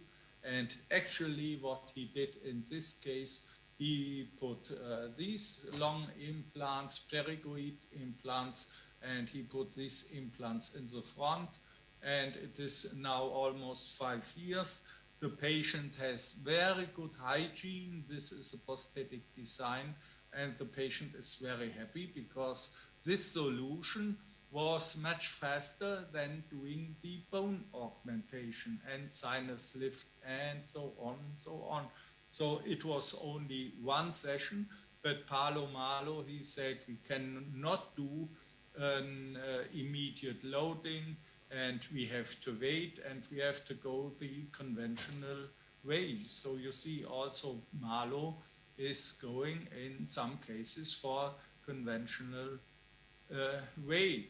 Also here, this patient, you see almost no bone in the upper jaw. We tried to find a solution for this man, but we had the problem, there was only bone here, bone here. Actually, we managed to put implants here, one left, one right here, but then the patient, he had an accident at home and he lost the implants. So you see also here, by means of navigation, we were able to put the implant in this position, but unfortunately he lost it. Avoiding peri-implantitis, it is a problem. You have to deal many times with this, and the problem is that a real re-osseointegration of the implant is very difficult to achieve. And what we say today, if we have a strong peri-implantitis, if you are in a doubt, take it out. So also there are cases we have to take out the implants and there is no therapy. So all this malpractice we were discussing, and I go a little bit more speedy because I have another, I think, one slides for you. Malpractice here also, this is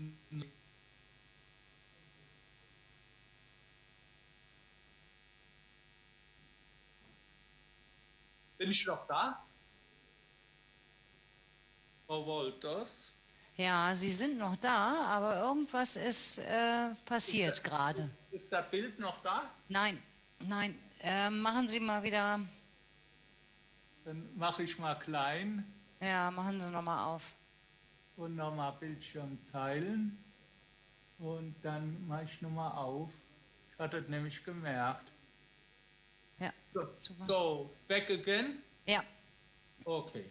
So if you see the slides like here, this is a very bad treatment plan. If you have so many crowns and natural teeth in the upper jaw, you cannot put only 2 small implants. It's a case of overload, and it has nothing to do with peri-implantitis. It is a complete failure. Jetzt hänge ich wieder fest. Moment. Ich guck mal gerade. Ah, geht weiter. Klicken Sie nochmal mit der Maus, genau, richtig. Ja, habe ich. Ich Ja. bin jetzt weiter. Ich muss aufpassen mit dem Cursor, dass ich nicht an die falsche Stelle komme. Ja, genau. Also here is a case. This patient lady, she was in Turkey because implants are much cheaper in Turkey.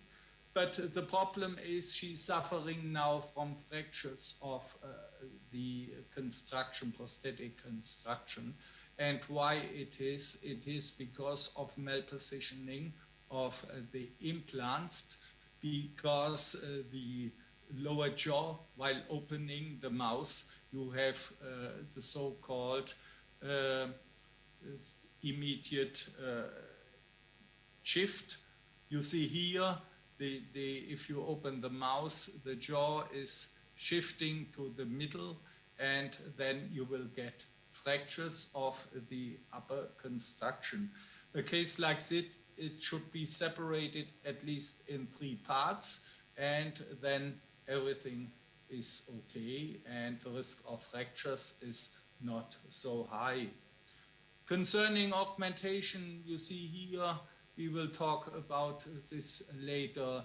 To put these short implants, put some particles here, and hoping that you will be successful. Forget it. I think these implants after 1 year are not anymore in space. So also here, this is a case also malpractice. The implant was put too much buccally. It should be more than palatal, like I show you here. And so the cortical plate in the front is not covered, and you get early or later loss of the implants. Full arch restorations, you see here, this is also the American way with the cantilevers. But if you look here on this lady, you see all these shrinkles and wrinkles, and you can make it much better if you go for a covered denture, because with a covered denture, you can fill up here more, fill up here more, and the aesthetic result will be much, much better than you see here on this photo. So like here, this patient, he underwent bone augmentation in the upper. He has a fixed bridge in the upper, and here in the lower, he has like Palo Malo all on 6 concept. But what is going on? What is happening with these patients? Fixed full prostheses are developing oral gross motor skills. So this is something you have to know, and take a look on this prosthesis, what he did with his teeth. Abrasion, a lot of abrasion, because he is has the gross motor skills. And you see also here, this was the situation in the upper jaw before. And you see here what happened. He is like a boxer. He broke this implant. And also in the lower jaw, this was the first situation after putting the prosthetics. And you see here also this one implant broken, this implant also fracture. So you have to know that the patient are developing gross motor skills, and to avoid it, you have to make them like a Bruxer template, and you have to educate the patient on these problems. So the force is depending. What is this? So you see here our friend, the old man. We were in Sudan, and you see me maybe 12 years ago in Sudan.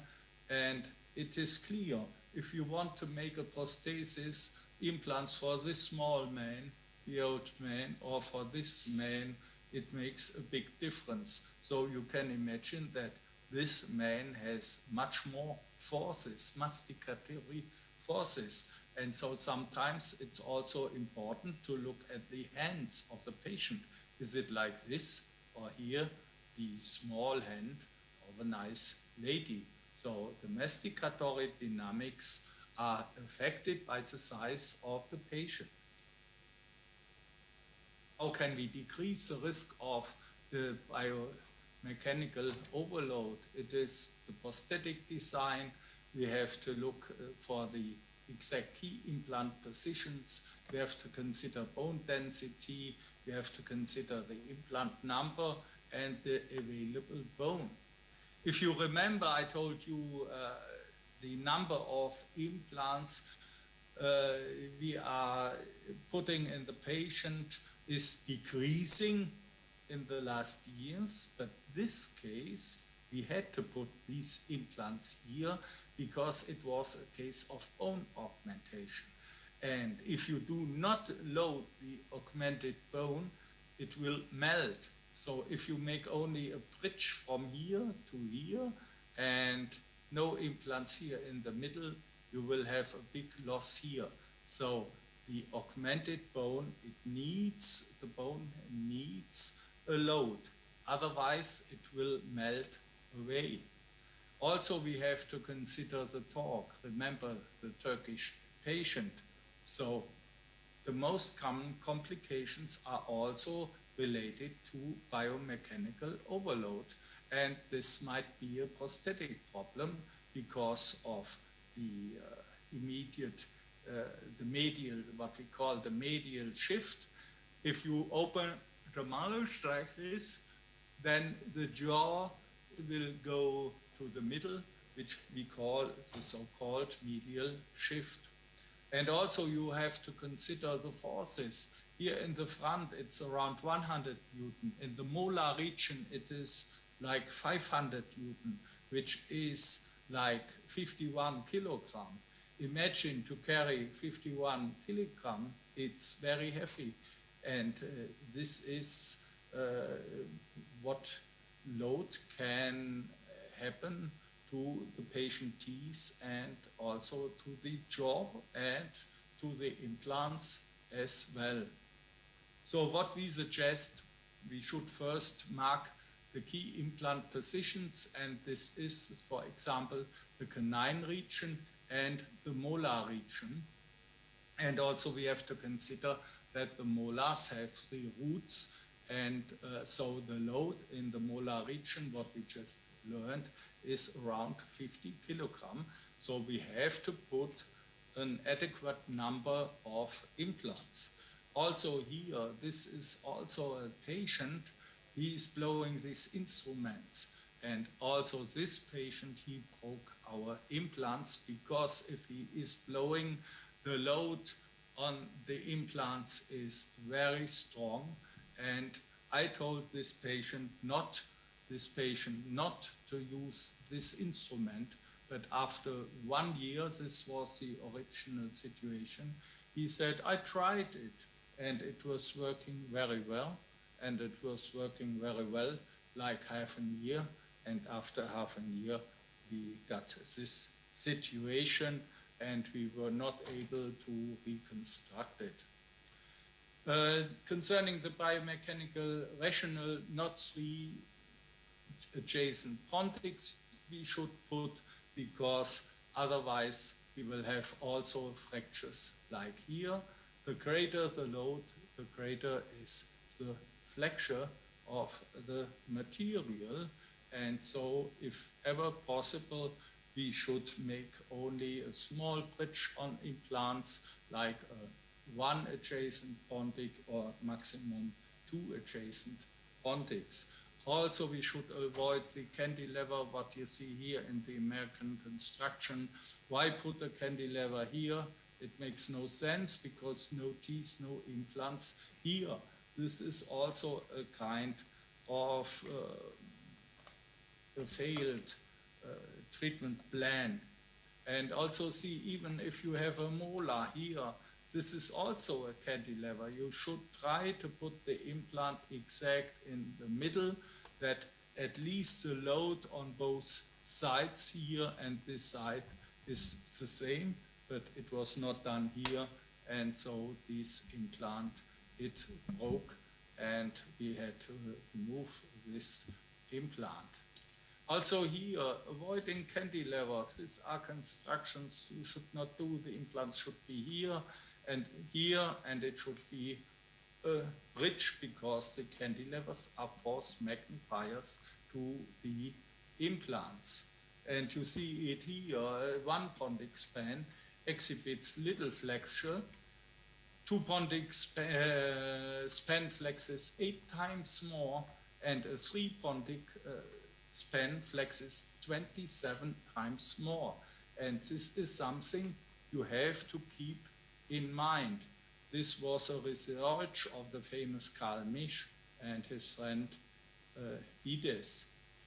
So if you want to go really to a very good textbook, I can still recommend to you the Karl Misch textbooks. He was really a genius concerning the research and the dental implants. Dr. Vollmer? Okay. Modern techniques to make the treatment easier. Dr. Vollmer? Discussed.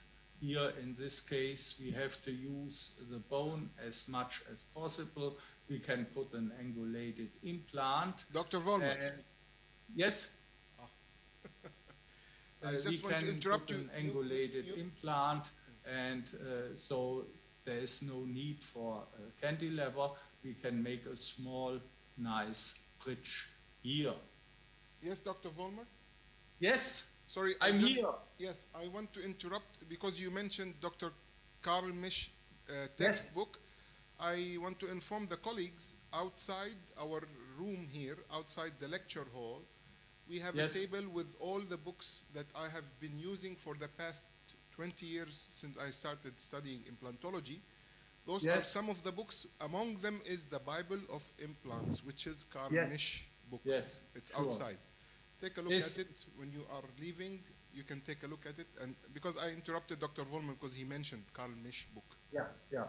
It's really a good thing to mention, and the internet and everything is good, but it's also good to have a book like this, and you can check special things there. So I continue now. With the exception of a few special indications for diagnostics in the tooth and jaw area, the conventional X-rays are today to be classified obsolete for examinations in the head area and have been replaced by cross-sectional imaging. So nowadays, we as dentists are still using X-rays, two-dimensional, but all other doctors are using the CBCT or the CT to have more information. And I think also in our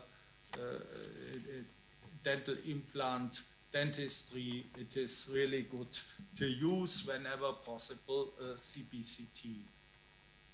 So the informative value of an X-ray image must be distrusted if the clinical findings and the X-ray image does not correlate.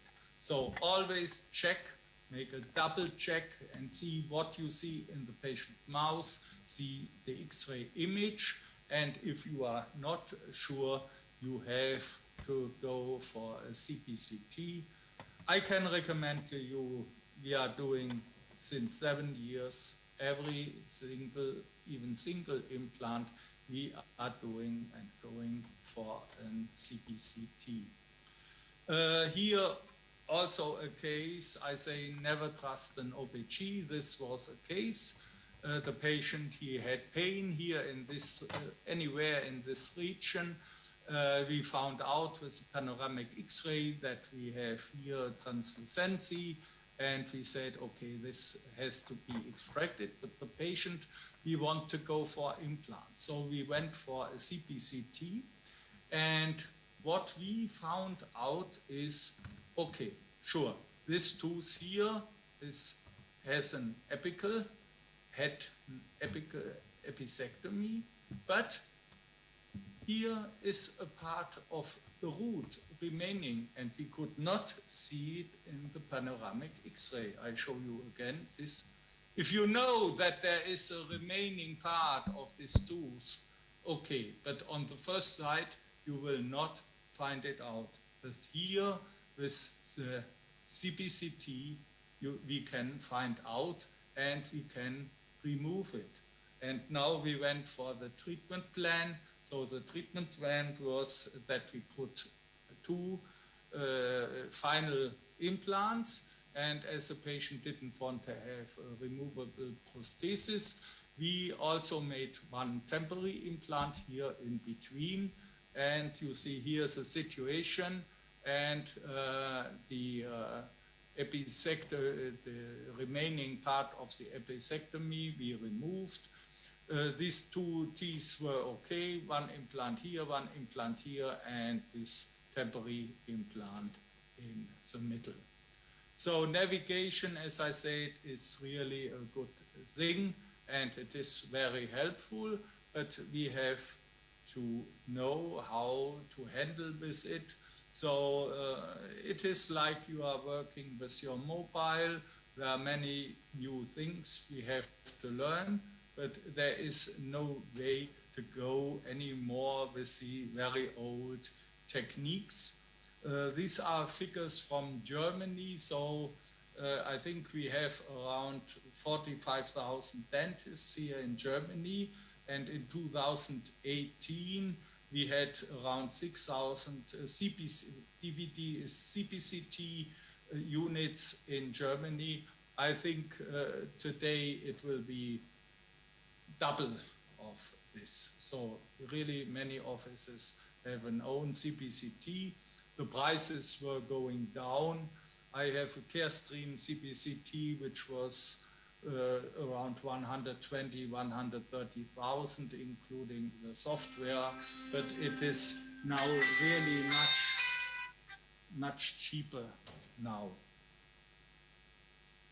Okay, here is another case, an edentulous jaw. We are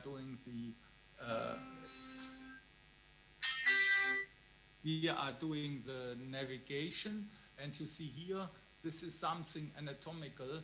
It's so-called Staffner defect, and there is only very little bone, what you see also here, and you see it here on the printed model. Here it is like hollow, but anyway we managed to go here on with a template to go exactly in this direction, and you see it here on the right side. We managed to put the implant in the right direction. Here you see our new developed tubes, guiding tubes. We made them complete from zirconium, and we are using zirconium drills. At the moment, we already have like a patent on this, and my son is doing a research about it. And in these cases, we did now, and it's a research. We don't have any abrasion, and we don't have any nanoparticles, which we discussed in the beginning, that they can damage the bone. No particles here in the surrounding tissues. Okay, edentulous maxilla, we have to see the position of the implants. We have to consider the axis of the implants, and this is very important. If you see here, we have two choices. We can put the implant like here, might be prosthetically good, and we can put the implants in a different direction, so we can put longer implants, but then we have the problem that we have a different angulation. So maybe in a case like this, we have to work with 30 degrees angulated abutments, but we have to consider what is better, a short implant and a straight abutment, or longer implant and angulation like 30 degrees. So this is something important, and this is what we have to consider. Here is a patient you already saw with only the little bone here in the region of the canines. Actually, we managed to put the implants here. We were exactly in the bone, but then that happened with the patient. He had an accident and he lost first one implant and then the other implant. So we were not happy with this. And if you consider this small bone volume, no chance to do the implants again. So the research also says, like Schnudenhaus navigated placed implants are more exact position than freehand inserted. That is what we also found out.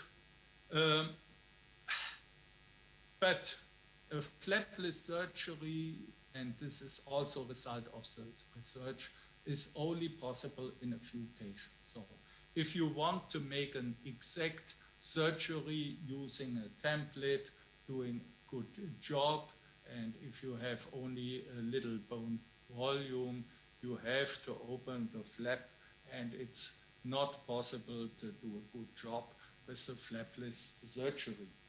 I know that there are some implant sellers, let me say, like Ide or Champions, maybe you heard about them or even they contacted you.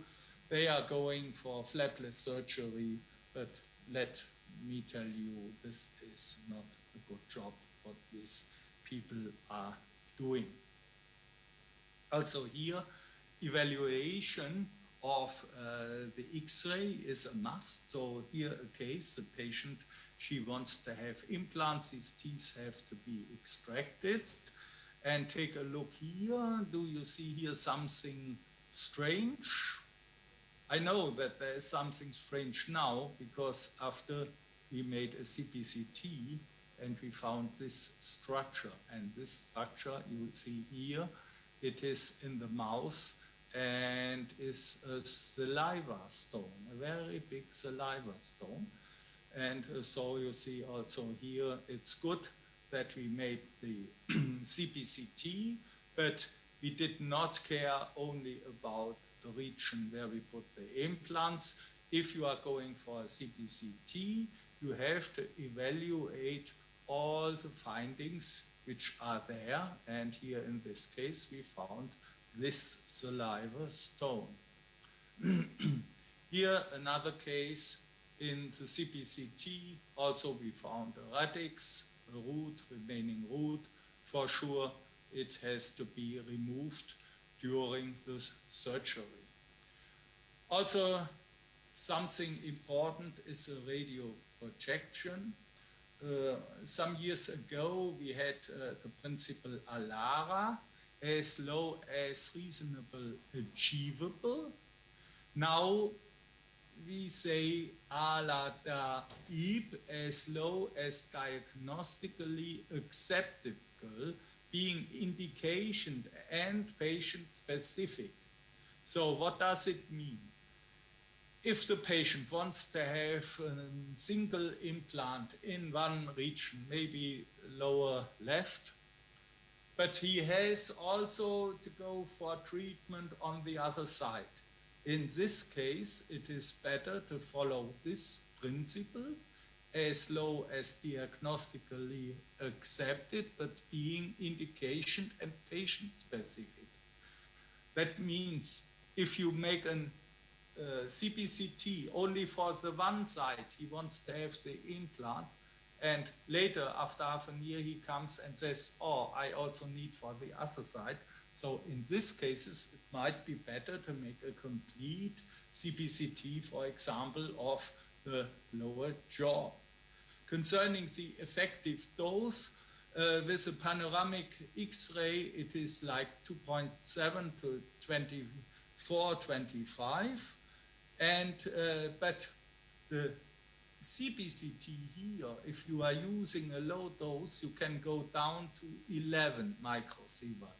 So if you are not sure that the implant is the right position, it might be better instead of a panoramic X-ray with this dose to use a low dose here.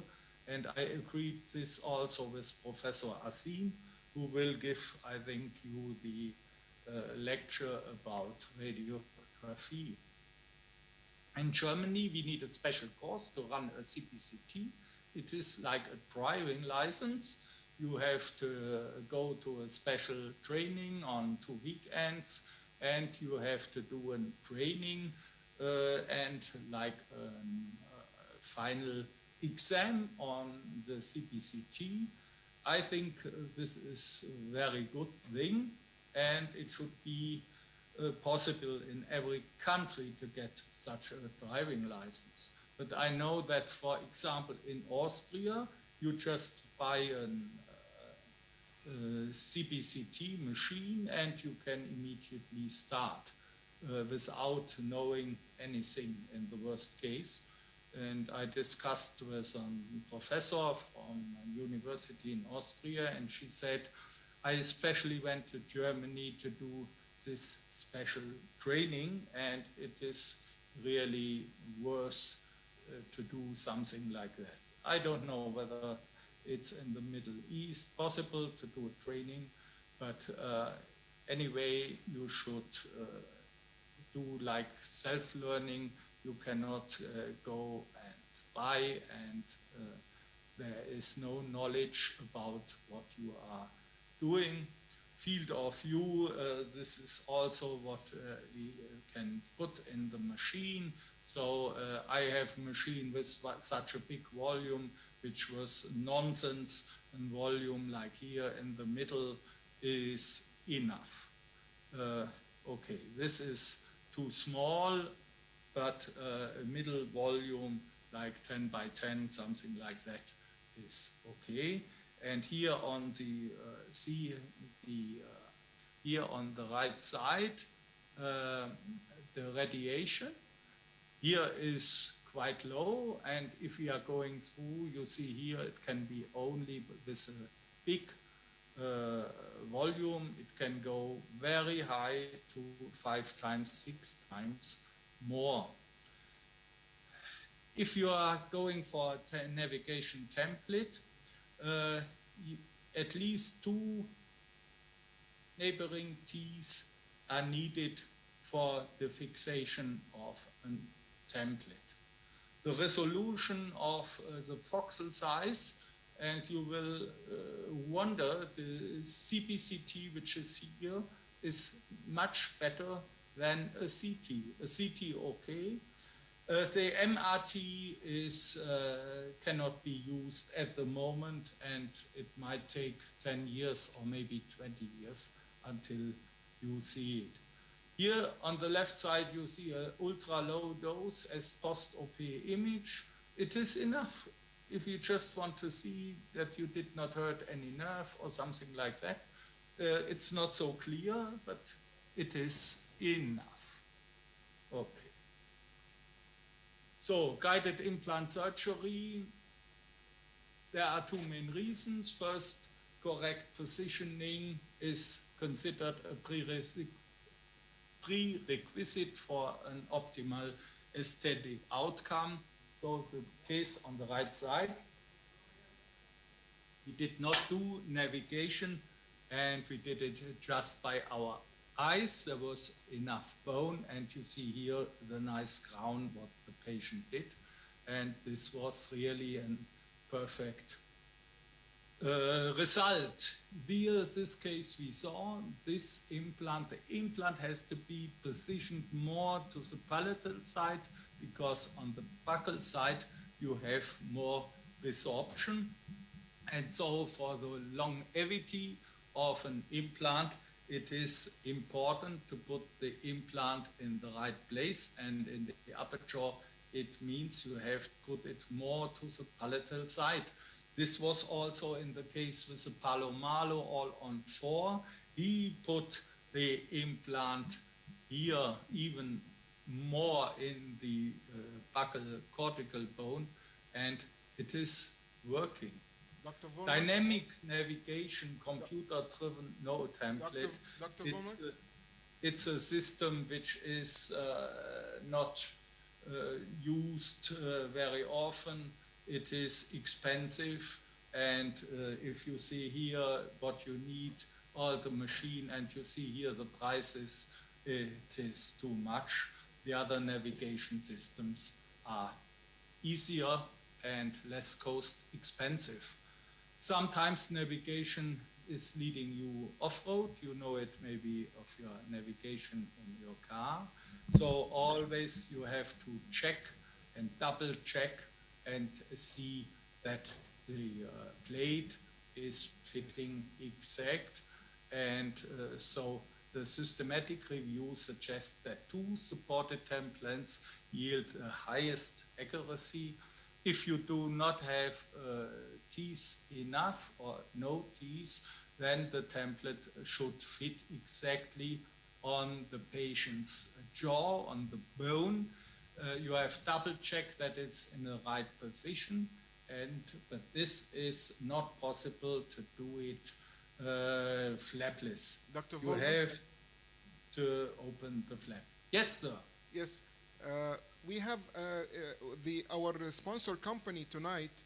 They have the intraoral camera presentation, which they have given us this evening, and also they have the newly launched in their company, the newly launched 3D printer, which is on Yes. display here with us, but they forgot to talk about it today. Did you talk about the 3D printer? Okay, so the colleagues who are attending at the end of your speech, we will just talk to them because you're talking about navigational implantology and templates, surgical templates for edentulous ridges. We have here our intraoral scanner, which can fabricate the temporary bridge for you, and immediately with the 3D printer, you can print the temporary surgical template immediately and immediately start your guided implantology. Just because he mentioned guided implantology, I stopped and just to mention this part for you. Thank you, Dr. Von. احنا نروح بقى. Just kidding.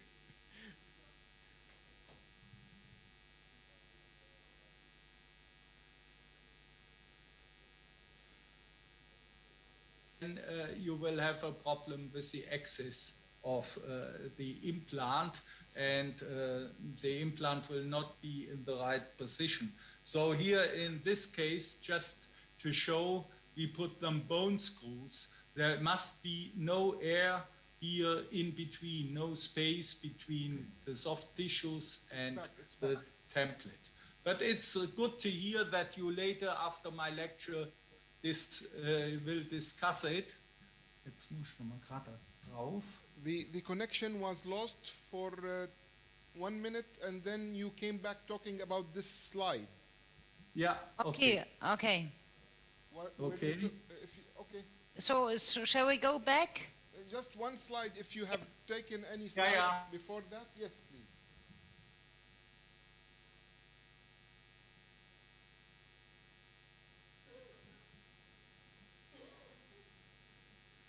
Are you there?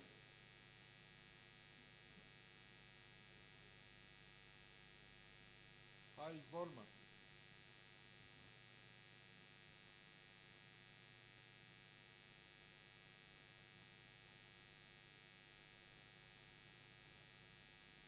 Connection disconnected.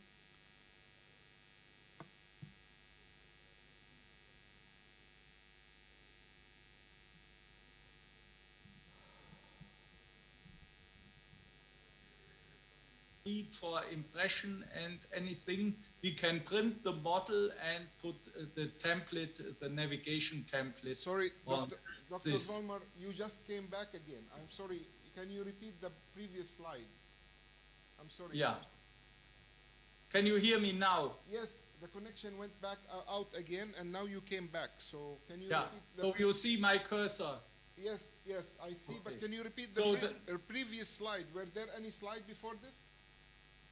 No, only here this sign. Okay. So the template has to fit exactly, and there must be no space here while doing the panoramic X-ray, because otherwise the angulation of the implant will be not in the right place. Okay, so tissue or bone-borne template. You can do it full guided or only pilot drill, especially with a late loading. That means you can use only small tubes and enlarge them later. And you also have to consider whether you do a late loading or early loading.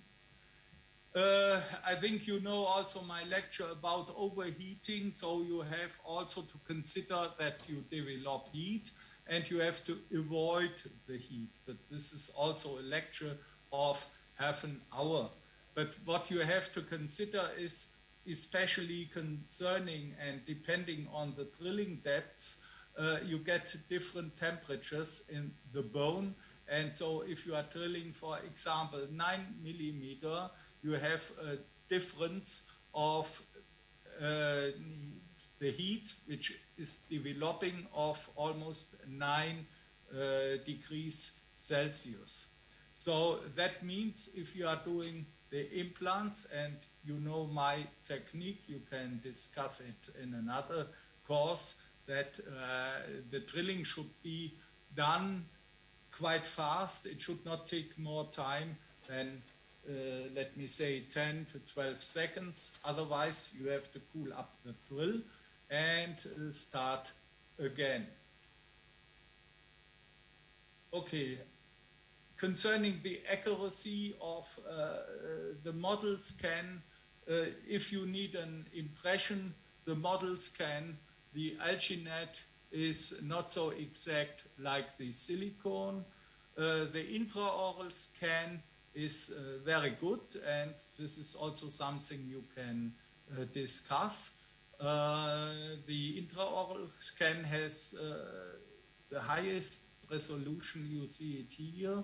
So if you are going for the intraoral scan, you can get really very good results. There might be some problems if the tissues are bleeding or so, but these are, for these things, you have your specialists here this evening, and they can explain it much better than I can do.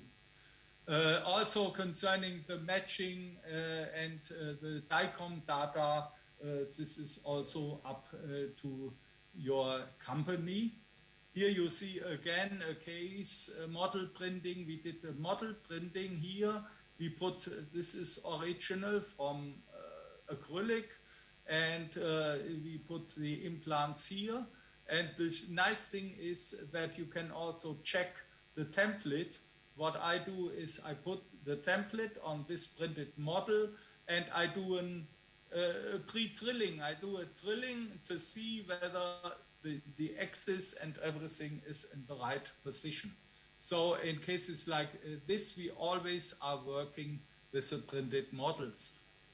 In the upper jaw or cases where the bone is very soft, you might have a problem with the printing. You see here the printed model. It looks here like a hole, and here a little bit bone, here a hole. And this was really the situation when we opened the flap immediately after this printing, and you see here is bone. This is depending also on the machine, on the CT machine, that you have here radiolucency, and you get the holes in the bone. So also here in this case, you must not think, okay, we cannot put an implant. In case like this, you have to open the flap, and you will see in most cases, you will have the implant. So guided implant surgery is really a very good thing, but you have to use your brain, think about, and bring the clinical situation and what you see on the panoramic X-ray and CBCT together, and then you come to a good diagnostic. So this is the last part. It takes me maybe 10-15 minutes.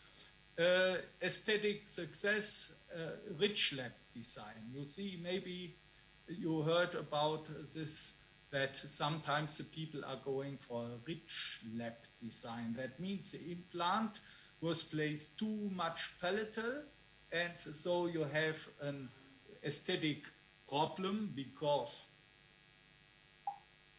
you need the buccal part of the crown, you need it more buccally. You cannot put it like here.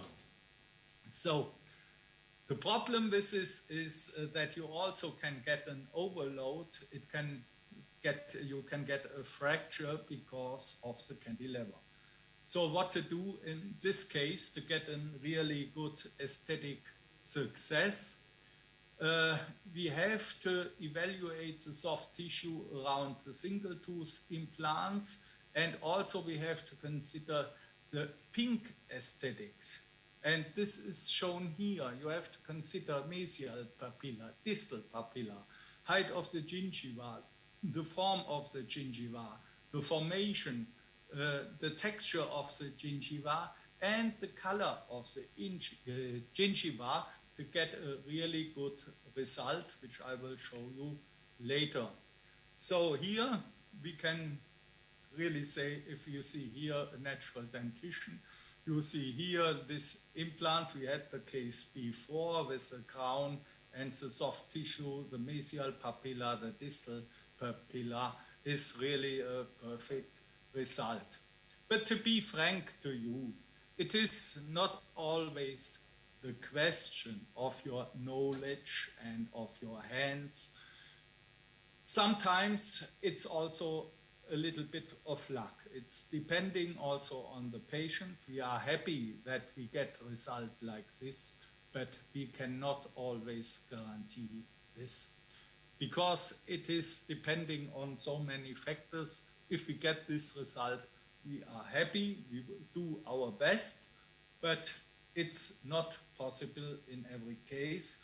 And it's also depending on the lip line. You see, if the lip line is like here, you must not care so much for the papilla. If you can do it, okay. But if you have like a gummy smile and see the complete gingiva, then it will be really a problem to get a good aesthetic result.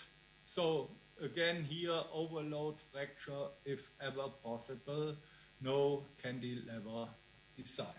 So finally, let me tell you about this nice lady. I think she came from Eritrea, and when she was young, maybe 11, 12, she crashed on the floor and she hurt the incisor. And so, as you know, we cannot do a dental implant treatment if a patient is too young. What we say, if it's a girl, maybe 16 years old, in the boys 18 years old, because if you put in early age an implant here, the implant will stay in the same position after the dentition is finished. So we tried to put endo, like with calxule, and we did everything what we could do to get more time until the final treatment. So when she was now only 20 years old, we had this result. Meanwhile, also there was done episectomy. You know, these cases. First the root canal treatment, the endo, then cyst or infection, then later the episectomy, and then the tooth is getting short, maybe a second episectomy. The tooth is getting shorter and shorter, and then you come to the result that the tooth has to be extracted. Here you see wonderful the model, and this model you can also print. The company will explain. You can print a model like this from acrylic with a special resin. And you see here the big defect, you see it here again. So I think you will agree with me that it is impossible to do correct implant in the right position without any augmentation. So in this case, we discussed together with a lady, what can we do? Do we have to augment what we are using? What can we use? Shall we use autologous bone, allergene bone, or xenotube bone? Is a screw connection? Can we fix the augmentation part? And if we do augmentation, do it one stage or two stage, and do we do it later with a template guided or freehand implantation? So this is the situation here after we removed the tooth, and after 2-3 months we see still the big defect. You see it also here on the right side. A lot of bone is missing. And so we were measuring how much bone we need. We saw this slide, where can we take the bone? We decided first for autologous bone, so we can take it from the chin, like you see here, or see it here, and can do a bone augmentation with autologous bone. This is also depending what we need, so how much bone we can harvest. This might be also one of questions in the exam. So in the chin, you can take like this, exostosis, okay. If you need more, you can go to the iliac crest, and both sides of the iliac crest, you can get bone almost as much as you want. But this is a second surgery, and you have to do it with an orthopedic surgeon. So here you see now the printed model, printed according to the CPCT data. Here we put a template to show the direction of the angulation of the drilling. And you see here the drill is completely in the hole, so we can do no implantation without augmentation. And then we had the question, shall we do it with a particulated bone replacement material, or shall we go for a block? And after measuring here, we saw this is too much. This defect, forget it, you can not do augmentation with a particulated material. If you put particulated material, you will gain maybe here 2 to 3 millimeters, but this is not enough. A very nice thing is that nowadays also the companies are able to make an allogene block. We have also the data of the patients, the CPCT data, and they can cut you a bone from allogenic material. But the thing is, the allogenic material is, and milled, is very expensive. In Germany, we pay 1700 euros for this small part. And so you see here on the model is very nice. Here is fitting very good. But as I say, it's very expensive. Here you see it handmade, also an allogenic block, handmade. Here is printed, so the printed or milled looks much better, it's perfect. But there are also disadvantages. The advantage, let me first say, is we do not need a second surgical site. The block can be prepared before, but there are remnants of DNA still included. The people say they do not interfere, but nobody knows. So the allogenic bone, this is also an advantage. The material is completely converted into autologous bone, but it takes more time than autologous bone. So for the allogenic bone replacement material, it needs maybe 2-3 months longer to change and convert into autologous bone than using autologous bone. The problem, what I explained, is that we already many years ago found out that there are remnants of vessels and intact bone cells in these blocks. And also we know now that DNA was detected. And that means you have to educate the patient on these risks. Up to now, we do not know patients that get maybe Alzheimer's disease or something else because of the transplantation. But anyway, it's a risk, and you have to educate the patient on this. So with a young lady, we did not want, like the BSE, after some years to shake with her head. So we said we want to go the conventional way and want to take an autologous block graft, which is more complicated, but for the patient, it is more sure. So for the autologous block, we have to take from the chin of the patient, also a printed model here, because we have to keep distance from the roots of the front teeth.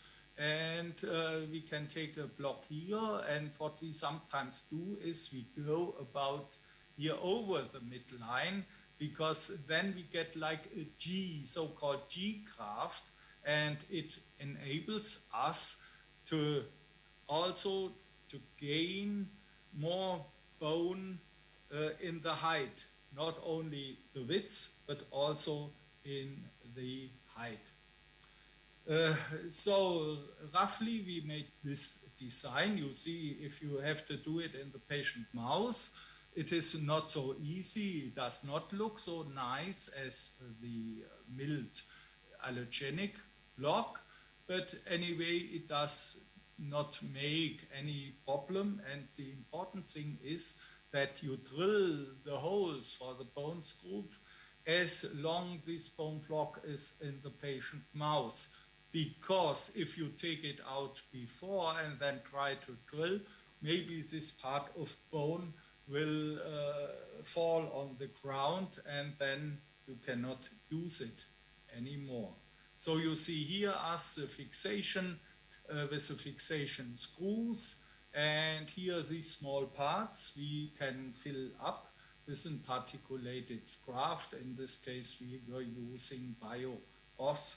You see here the fixation. Also here we made a small CPCT only from this part of the patient. You see the fixation screws almost bicortical, and even sometimes if the screw goes a little bit outside the palatal, it is not a problem. If the patient has a problem with this, you can just cut the peak of this. So here, this is after 3 or 4 months. This is a temporary. You see here the bone screws, and it's shining through here. Still the temporary. Okay, and we make the plan for the implant. You see here the implant should be in this position. You see here still the fixed bone block. Here is the evaluation, and we do the cut. The flap, we remove the bone screws. We put the implant. In this case, it's a Zimmer implant, and you see we have really very nice bone around. The cover screw, no immediate loading. I go a little bit faster. This is still the temporary, because this is the last case I show you. Here, the implant in the position you see here, we have bone all around the implant. The implant is in a perfect position.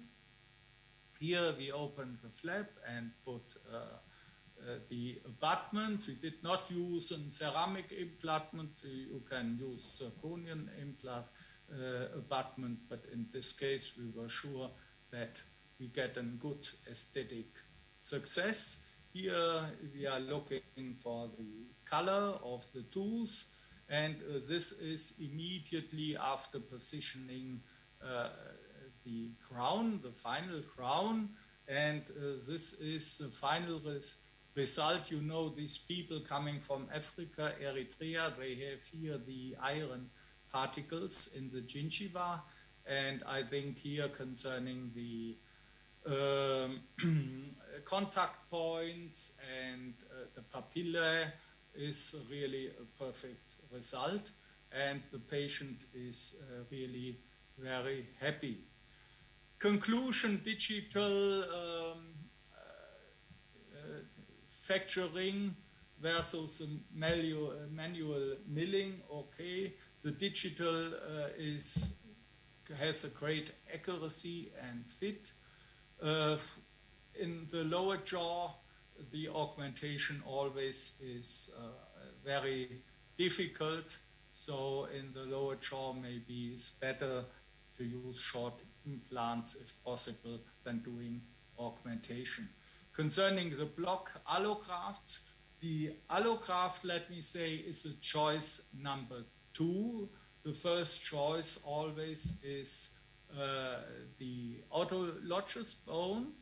The allografts, we discussed the advantages and disadvantages, but block grafts are choice number 2, which is also not bad. So I come to the end now, and I hope you enjoy the evening and will enjoy more when I finish the lecture.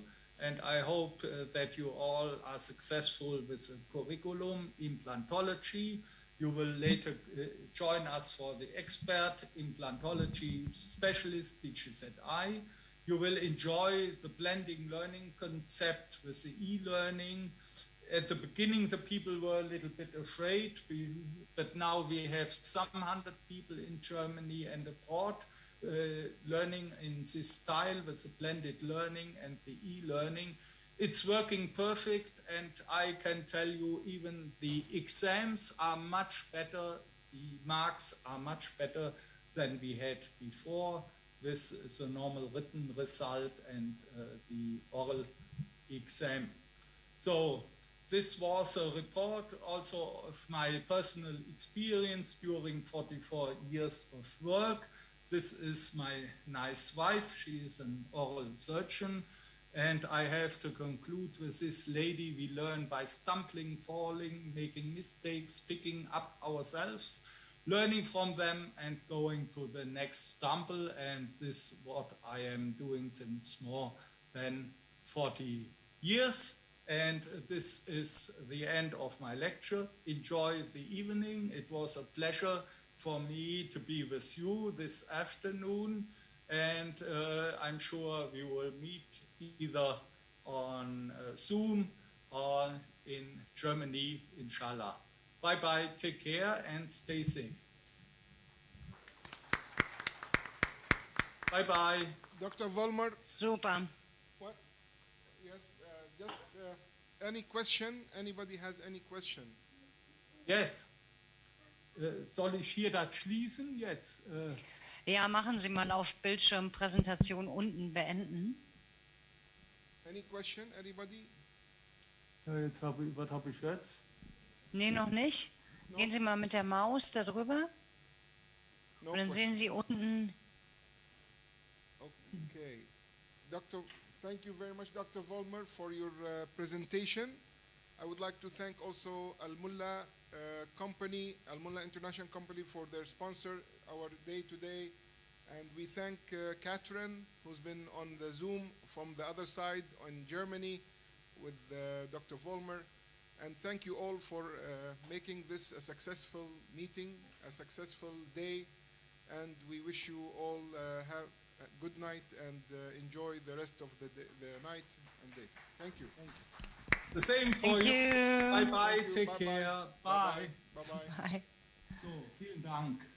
Gehen Sie ruhig auf unten, wenn Sie nochmal drauf können, auf Bildschirmpräsentation stoppen. Genau, ja, jetzt haben Sie es. Gut, alles Ja. klar, hat auch gut geklappt. War super, war ganz perfekt. War jetzt auch, ja, waren doch 2 Stunden der Vortrag, ne? Ja. Sie ja. haben genau 2 Stunden aber eingehalten. Ne? Ja, also, Mhm. wenn ich schon Ja. auf